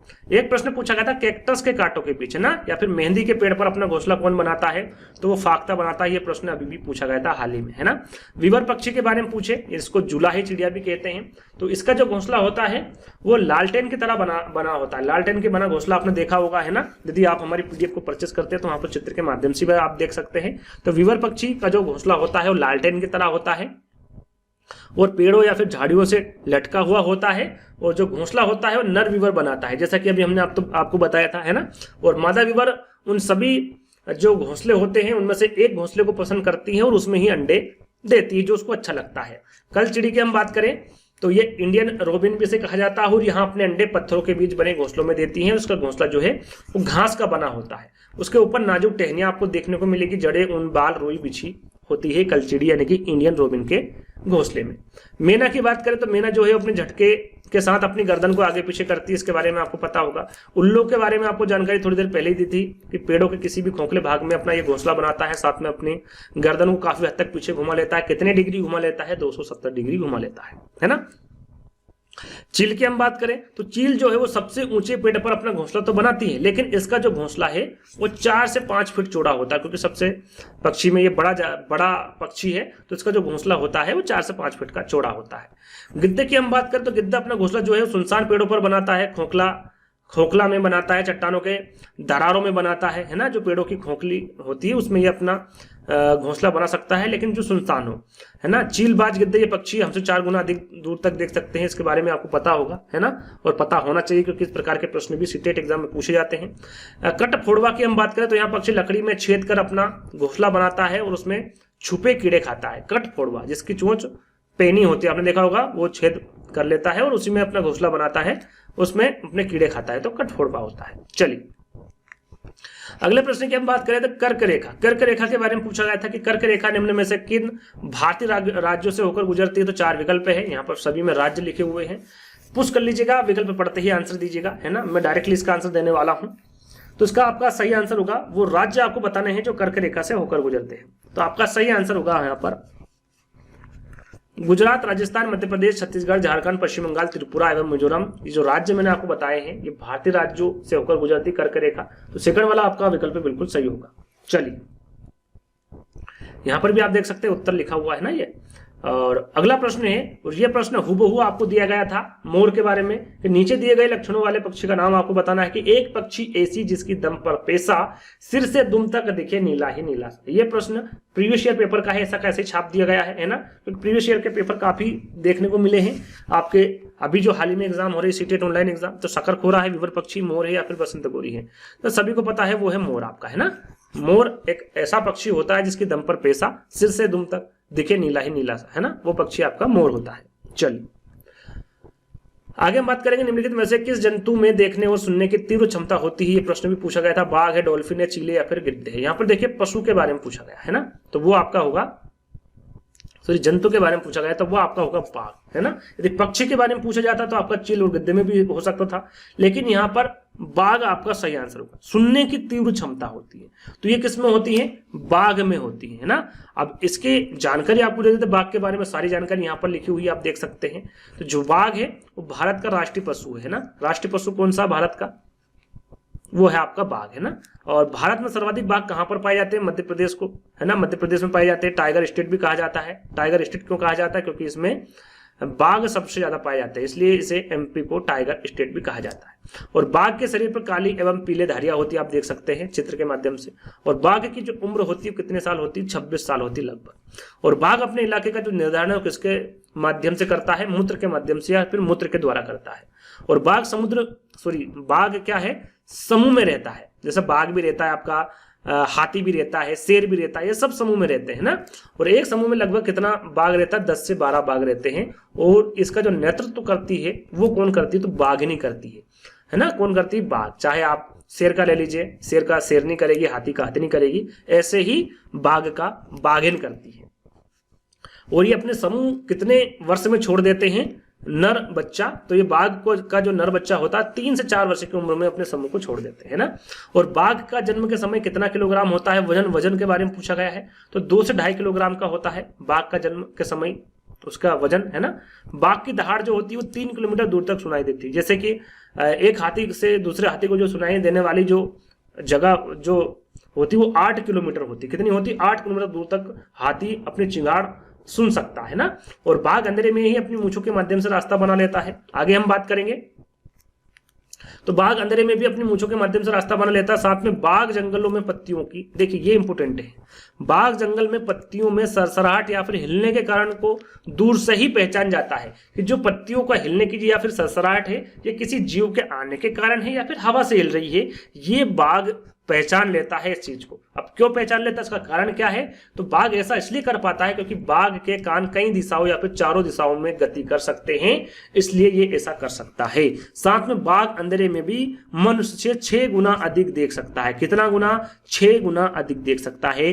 बाघों की आबादी तेजी से घट रही है, इसका मुख्य कारण यदि आपसे पूछा जाता है तो बाघों का अवैध शिकार एवं प्राकृतिक आवास का निवास, इससे बाघों की अवैध शिकार होता है और प्राकृतिक आवास के कारण, इसका ये 2 मुख्य कारण हैं। साथ में बाघों के संरक्षण के लिए भारत सरकार द्वारा कदम उठाए गए हैं। 1973 में जो जिम कॉर्बेट नेशनल पार्क है, सबसे पुराना नेशनल पार्क है जो कि उत्तराखंड में स्थित है ना, उत्तराखंड में स्थित है। ये इसकी जो शुरुआत हुई थी इस प्रोजेक्ट की, टाइगर प्रोजेक्ट की, ये कब हुई थी, तो ये 1973 में हुई थी। सन आपको याद रखना है ना। तो ये बाघ के बारे में सारी जानकारी आपको दे दी गई है। अब बात करते हैं हम अगले प्रश्न के बारे में। अधिक दूरी स्पष्ट देख सकता है, जो वस्तु में 2 मीटर की दूरी से दिखाई देती है उसे ये पक्षी 8 मीटर दूरी से देख लेते हैं। यानी कि कहने का मतलब जो हम 2 मीटर से स्पष्ट रूप से देख सकते हैं, ये पक्षी 8 मीटर तक उसी दृष्टि से देख सकते हैं जिस दृष्टि से हम देख रहे हैं। तो वो पक्षी के बारे में आपको बताना है, उन पक्षियों के बारे में आपको पता भी होगा क्योंकि ये ऑफलाइन और ऑनलाइन जो भी हाल ही में निकल चुकी उनमें पूछा गया है। बाघ, चील और गिद्ध, ये तीनों एक ऐसे पक्षी हैं जो कि काफी हद तक दूर देख सकते हैं, यानी कि जो मनुष्य 2 मीटर तक देख सकता है वही पक्षी ये 8 मीटर तक देख सकते हैं, बाघ, चील और गिद्ध। चलिए आगे हम बात करते हैं गुजरात के निकटवर्ती राज्य। जितने भी निकटवर्ती राज्य सभी के बारे में आपको बताया था, तो ये प्रश्न भी पूछा गया था। तो निकटवर्ती राज्य कौन सा है गुजरात का, राजस्थान, महाराष्ट्र, मध्य प्रदेश, महाराष्ट्र, मध्य प्रदेश, कर्नाटक है, राजस्थान, बिहार, मध्य प्रदेश या फिर राजस्थान, कर्नाटक, महाराष्ट्र। सबसे पहले आपको आंसर देना है 48 लिख के आपको आंसर देना है, ABCD में करके देना है, पुश कर लीजिएगा, उसके बाद आंसर दीजिएगा, है ना। इसका सही आंसर मैं आपको बता देता हूं। सही आंसर आपका होगा यहाँ पर राजस्थान, महाराष्ट्र और मध्य प्रदेश, ये तीनों राज्य गुजरात के निकटवर्ती राज्य। तो पहला वाला जो विकल्प होगा वो आपका बिल्कुल सही होगा। चलिए आगे हम बात करें मध्य प्रदेश के पड़ोसी राज्य के बारे में भी पूछा गया था आपकी हाल ही में जो एग्जाम हो रही है उसमें। तो आपको इसका आंसर 49 लिख के देना है कि पहला सही है कि दूसरा सही है कि तीसरा चौथा कौन सा सही है। वीडियो को पुश कर लीजिएगा यदि आप उस समय में आंसर नहीं दे पा रहे जिस समय में मैं आपको आंसर बता पा रहा हूं। केरल, कर्नाटक, महाराष्ट्र, गुजरात है। केरल, कर्नाटक, आंध्र प्रदेश, छत्तीसगढ़ है। उड़ीसा, आंध्र प्रदेश, महाराष्ट्र, उत्तर प्रदेश या फिर उत्तर प्रदेश, राजस्थान, गुजरात, महाराष्ट्र, छत्तीसगढ़ है। मध्य प्रदेश के पड़ोसी राज्य के बारे में पूछा गया है। तो देखिए आपका उत्तर प्रदेश होगा, राजस्थान होगा, गुजरात होगा, महाराष्ट्र होगा और छत्तीसगढ़ होगा। ये जो मैंने 5 राज्य बताए हैं ये मध्य प्रदेश के पड़ोसी राज्य है, यानी कि 49 का सही आंसर आपका 4th वाला होगा। चलिए आगे बात करें, नीचे दिए गए कौन से एक राज्य में तोरांग का अर्थ जंगल, जैसा कि मैंने आपको बताया थोड़ी देर पहले बताया था, तोरांग का अर्थ क्या होता है, जंगल होता है। तो कौन सा राज्य में होता है, मिजोरम में, झारखंड में, असम में या फिर ओडिशा में। तो कुछ समय पहले ही मैंने आपको बताया था, सही आंसर आपका क्या होगा यहाँ पर, झारखंड। सेकंड वाला विकल्प आपका सही होगा। अब आंध्र प्रदेश के पड़ोसी राज्य आपको बताना है, यह प्रश्न भी पूछा गया था, आंध्र प्रदेश के पड़ोसी राज्य कौन कौन से हैं। राजस्थान है, 51 लिख के आपको बताना सही आंसर क्या होगा, 1 2 3 4 5 कौन सा होगा। राजस्थान, महाराष्ट्र, मध्य प्रदेश, तमिलनाडु है। महाराष्ट्र, मध्य प्रदेश, कर्नाटक, तेलंगाना, मणिपुर है। राजस्थान, बिहार, मध्य प्रदेश, तमिलनाडु, ओडिशा है। ओडिशा, छत्तीसगढ़, तेलंगाना, कर्नाटक, तमिलनाडु है। आंध्र प्रदेश के पड़ोसी राज्य के बारे में आपको बताना है। तो आपका सही आंसर होगा यहाँ पर ओडिशा, छत्तीसगढ़, तेलंगाना, कर्नाटक या फिर तमिलनाडु। 51 का यदि आप चौथा विकल्प का चयन आपने किया है तो आपका बिल्कुल सही आंसर होगा, 4th वाला विकल्प आपका सही होगा। चलिए आगे बात करेंगे जिम कॉर्बेट नेशनल पार्क के बारे में। जिम कॉर्बेट नेशनल पार्क किस राज्य में स्थित है। काफी प्रश्न इससे पूछे गए हैं, राजस्थान है, उत्तर प्रदेश है, गुजरात है या फिर उत्तराखंड है। तो यहाँ पर जो जिम कॉर्बेट नेशनल पार्क है ये कहां पर स्थित है, उत्तराखंड में स्थित है ना। इसके बारे में तो आपको पता होगा है ना, उत्तराखंड राज्य में है। इसकी स्थापना कब हुई थी, 1936 में हुई थी। इसका पुराना नाम क्या है, हैली नेशनल पार्क है, हैली नेशनल पार्क है ना। और ये सबसे पुराना नेशनल पार्क है। इसके बारे में पूछा जाता है कि सबसे पुराना नेशनल पार्क कौन सा है, तो आपका जिम कॉर्बेट राष्ट्रीय पार्क है ना। चलिए आगे हम बात करेंगे प्रोटीन की मात्रा किस में पाई जाती है। प्रोटीन की मात्रा किस में पाई जाती है। सोयाबीन, गेहूं, अंडे, दूध में पाई जाती है। चावल, टमाटर, काली मिर्च, दूध में। अंडे, मछली, टमाटर, शतावरी में। काली मिर्च, गेहूं, हरी मटर में। प्रोटीन की मात्रा पूछी गई है किस में अधिक पाई जाती है या फिर किस में पाई जाती है प्रोटीन की मात्रा। तो यहां पर देखिए प्रोटीन की जो मात्रा है आपकी सोयाबीन में सबसे ज्यादा पाई जाती है, उसके बाद गेहूं में, फिर अंडे में, फिर दूध में। सोयाबीन, गेहूं, अंडे और दूध में प्रोटीन की मात्रा पाई जाती है। चलिए अगला प्रश्न है आपका, ओजोन परत को हटाने वाले पदार्थ पर निम्नलिखित समझौते को रिक्तिस्तान के रूप में जाना जाता है। यहां पर प्रोटोकॉल के बारे में आपको बताना है कौन सा प्रोटोकॉल है। इसके बारे में भी थोड़ी देर पहले ही मैंने आपको बताया था। बेसन कन्वेंशन है, मॉन्ट्रियल प्रोटोकॉल है, रामसर कन्वेंशन है या फिर पार्टियों का सम्मेलन है। राइट आंसर थोड़ी देर पहले आपको बताया था मैंने, मॉन्ट्रियल प्रोटोकॉल। कौन सा आपका सही आंसर होगा, मॉन्ट्रियल प्रोटोकॉल, यानी कि सेकंड वाला विकल्प आपका यहां पर बिल्कुल सही होगा। चलिए अगला प्रश्न है आपका, जैसा कि यहां पर आप देख सकते हैं, मॉन्ट्रियल प्रोटोकॉल विश्व में ओजोन दिवस कब मनाया जाता है। इसके बारे में थोड़ी देर पहले बताया था, 16 सितंबर को मनाया जाता है। निम्नलिखित में से कौन सी मुद्रा अबू धाबी में प्रचलित है। अबू धाबी की मुद्रा यहां पर पूछी गई थी, डॉलर है, रुपये है, दिरहम है या फिर टका है। तो इसके बारे में अभी आपको पहले भी बता चुके हैं, फिर बता देते हैं, दिरहम है ना। अबू धाबी में जो प्रचलित मुद्रा है वो कौन सी होगी, आपकी दिरहम होगी है ना। यहां पर आप देख सकते हैं डॉलर है ना, डॉलर कहाँ की मुद्रा है, तो संयुक्त राज्य अमेरिका की। रुपये यहाँ पर, रुपये कहाँ की है, तो वो भारत की भी है। भारत के साथ में यदि भारत विकल्प में नहीं हो तो पाकिस्तान हो तो सही होगा आपका। पाकिस्तान नहीं हो तो श्रीलंका सही होगा। श्रीलंका भी नहीं हो तो नेपाल आपको सही होगा। नेपाल भी यदि विकल्प में नहीं है। और देश के बारे में मॉरिशस आ जाए या फिर सेशल्स आ जाए है ना, ये सभी देशों में जो मुद्रा है वहां की वो क्या है, रुपया है। टका कहाँ की है, तो ये बांग्लादेश की है ना। इनके बारे में भी आपको पता होना चाहिए। चलिए अगला प्रश्न आपको खेजड़ी से संबंधित है। खेजड़ी वृक्ष के बारे में आपको बताना था। नीचे विकल्प थे, कूट में आपको आंसर देना था। यहां पर भी कूट में आंसर रखे गए हैं, आप देख सकते हैं। थोड़ा सा ऊपर कर लेता हूं इसको ताकि आपको 4 विकल्प भी दिखे। अरे चलिए यहां देखिए, जैसे जैसे विकल्प हम पढ़ते जाएंगे वैसे वैसे आंसर भी आपको पता चलता जाएगा है ना। तो पहला विकल्प है आपका, यहां वृक्ष मुख्यतः रेगिस्तान क्षेत्र में पाया जाता है। बिल्कुल सही, रेगिस्तान में खिचड़ी वृक्ष पाया जाता है। इसे उगने के लिए अधिक जल की आवश्यकता नहीं होती। बिल्कुल सही, रेगिस्तान है, वहां पर वैसे ही पानी की कमी होती है, तो उसको उगने के लिए अधिक आवश्यकता नहीं होती जल की। यहां वृक्ष तने से जल संचित करता है। तने से जल संचित कौन करता है, रेगिस्तानी ओक करता है। है ना कि खेजड़ी वृक्ष। तीसरा वाला विकल्प आपका गलत होगा। इस वृक्ष की छाल का उपयोग दवाइयों में बनाने में होता है तथा इसकी लकड़ी पर कीटों का प्रभाव नहीं पड़ता, बिल्कुल सही है। फोर्थ वाला विकल्प भी।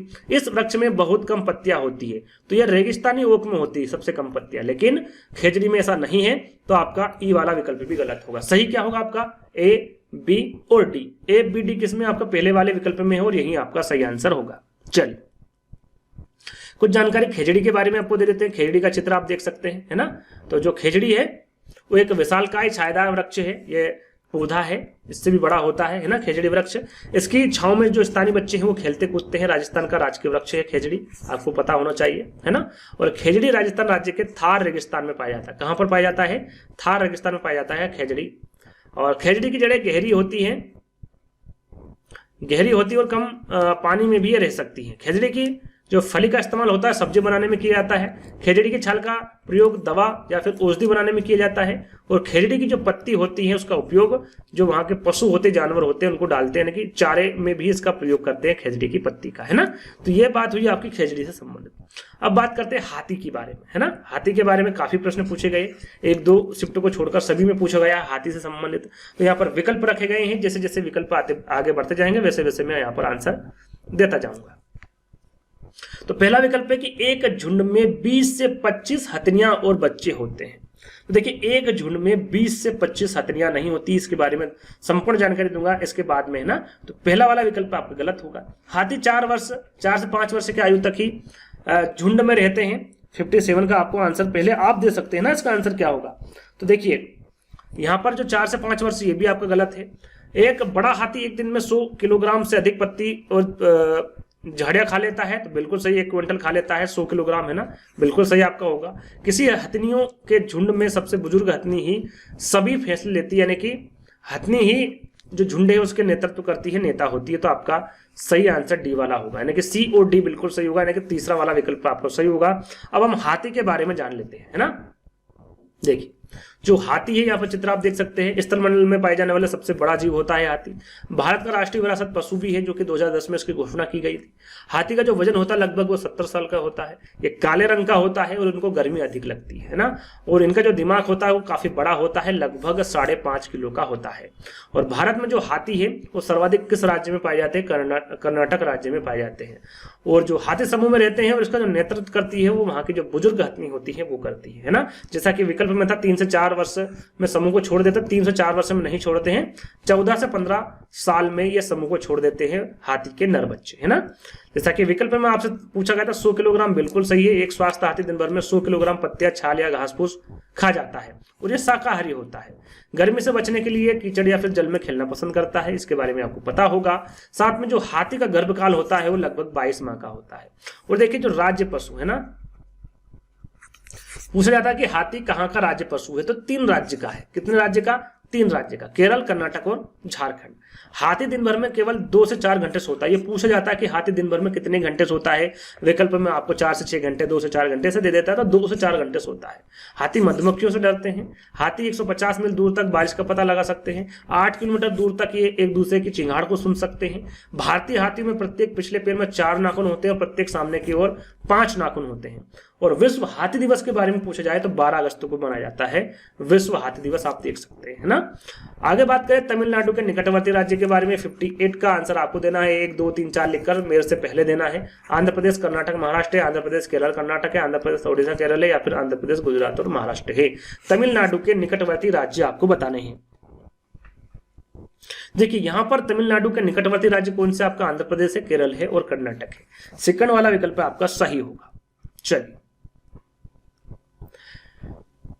निम्नलिखित में से लेह लद्दाख के मकानों की आपको यहाँ पर विशेषता बतानी है। देखिए लेह लद्दाख के मकानों की विशेषता पूछी गई थी हाल ही में, शायद 13 जनवरी को पूछी गई थी। पेड़ के तनों से बनी तिरछी लकड़ी की छतें होती है ना, पेड़ के तनों से बनी। निचली मंजिल में कोई खिड़की नहीं होती है। पत्थर, मिट्टी और चूने से बनी दीवारें होती है और लकड़ी के फर्श होते हैं। तो आपका सही विकल्प का चयन करना था आपको, पेड़ के तनों से बनी तिरछी लकड़ी की छतें। ए, बी, सी, डी में आपको जवाब देना था कि सही कौन सा है। देखिए यहाँ पर जो पहला विकल्प है, पेड़ के तनों से बने तिरछी लकड़ी की छतें इसमें नहीं होती हैं, निचली मंजिल में कोई खिड़की नहीं होती, बिल्कुल सही है। तीसरा सही है, फोर्थ बी सी डी है ना, बी सी डी आपका सही होगा। बी सी डी कहाँ पर है आपके फोर्थ वाले विकल्प में, कुछ जानकारी मैं आपको दे देता हूँ। यहाँ पर लेह में घरों में 2 मंजिल होते हैं, पहला और दूसरा। पहले मंजिल पे जो जानवर होते हैं उनको रखा जाता है, और दूसरे मंजिल पर जो जिनका घर होता है वो रहते हैं ना, यानी कि मनुष्य वहां पर रहते हैं दूसरे मंजिल पे। भूतल में खिड़कियां नहीं होती हैं, जानवर को रखा जाता है उसमें। भूतल जानवर के लिए आवश्यक चीजों के भंडार के लिए भी होता है, यानी कि जानवर को भी रखते हैं। जो आवश्यक चीजों का भंडार है वो भी वहां पर सेकंड फ्लोर पे करते हैं, है ना। विभिन्न मंजिल तक पहुंचने के लिए लकड़ी की सीढ़ियों का उपयोग किया जाता है, लकड़ी की सीढ़ी वहां पर होती है। ये घर पत्थरों से बने होते हैं, जिन्हें एक के ऊपर एक रखा जाता है, यानी कि जो पत्थर होते हैं वो एक के ऊपर एक रखा जाता है। इस प्रकार से घर बनाया जाता है, और इन घरों की दीवारें मिट्टी और चूने की मोटी परत से ढकी होती हैं, और एक सपाट मजबूत छत बनाने के लिए मोटे पेड़ के तने का उपयोग किया जाता है। तो ये छोटी सी जानकारी थी लद्दाख, लेह लद्दाख के घरों के बारे में, जिसके बारे में आपको पता होना चाहिए। देखिए सीसीई का यहां पर पूर्ण रूप पूछा गया था, यानी कि इसका पूरा नाम क्या है ये पूछा गया था। तो यहां पर 4 विकल्प दिए हुए हैं, आंसर आपको बताना है क्या होगा। सीसीई का पूरा नाम है ना, तो सीसीई का पूरा नाम होता है सतत और व्यापक मूल्यांकन, यानी कि कंटिन्यूअस एंड कंप्रेसिव इवोल्यूशन, है ना। ये इसका पूरा नाम होता है, सतत और व्यापक मूल्यांकन, सीसीई का। ये पूछा गया था विकल्प में, ये विकल्प आपके सामने था इंग्लिश में, है ना। तो ये इसका पूरा नाम होता है कंटिन्यूअस एंड कंप्रेहेंसिव इवोल्यूशन, ये सीसीई का पूरा नाम होता है, यहां पर आप देख सकते हैं। चलिए, सतत और व्यापक मूल्यांकन। निम्नलिखित में से कौन सा रोग मच्छरों से फैलता है? देखिए, मच्छरों से फैलने वाला रोग के बारे में पूछा गया था, मलेरिया, निमोनिया, डेंगू, चिकनगुनिया। तो यहाँ पर जो निमोनिया रोग है ये आपका मच्छरों से नहीं फैलता, आपका मलेरिया फैल जाएगा, डेंगू और चिकनगुनिया। ए, सी और डी। ए, सी, डी कहां पर है? आपके तीसरे वाले विकल्प में है ना। आगे हम बात करेंगे निम्न में से कौन सा जड़ नहीं है। जड़ कौन सा नहीं है? मूली, शकरकंदी, टेपियोका या फिर आलू। यहाँ पर आपको उत्तर ही दिख गया है, तो आलू है ना। आलू जड़ नहीं है। आगे हम इसकी जानकारी आपको देने वाले हैं। कुछ पौधों के एक से ज्यादा भाग भी खाए जाते हैं, यानी कि जड़। एक मिनट,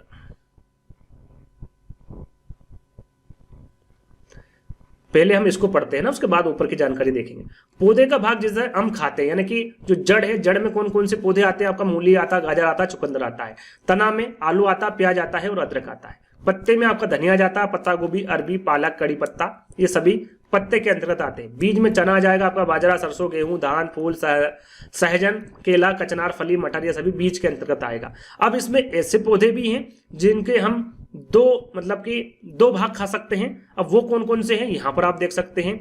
जड़ और पत्ते आप मूली के खा सकते हैं, फूल और फल केला और सीताफल के खा सकते हैं, बीज और पत्ते चना, मेथी, सरसों के खा सकते हैं, तना और पत्ते लहसुन, प्याज के खा सकते हैं। तो इसके बारे में भी आपको जानकारी होना चाहिए। चलिए, आगे जो प्रश्न मैंने वन लाइनर रखे, 2-3 प्रश्न है ना, जो कि आपकी सीटेट एग्जाम में पूछे गए थे कि नीता आंध्र प्रदेश जाती है और 2 साड़ियां खरीदती है, जो खास तौर पर वहीं आती है, ये क्या कहलाती है? तो पोचमपल्ली से काफी प्रश्न पूछे गए। तो ये जो है पोचमपल्ली और अलमकारी साड़ियां है ना, तो पोचमपल्ली और अलमकारी आपका सही आंसर होगा।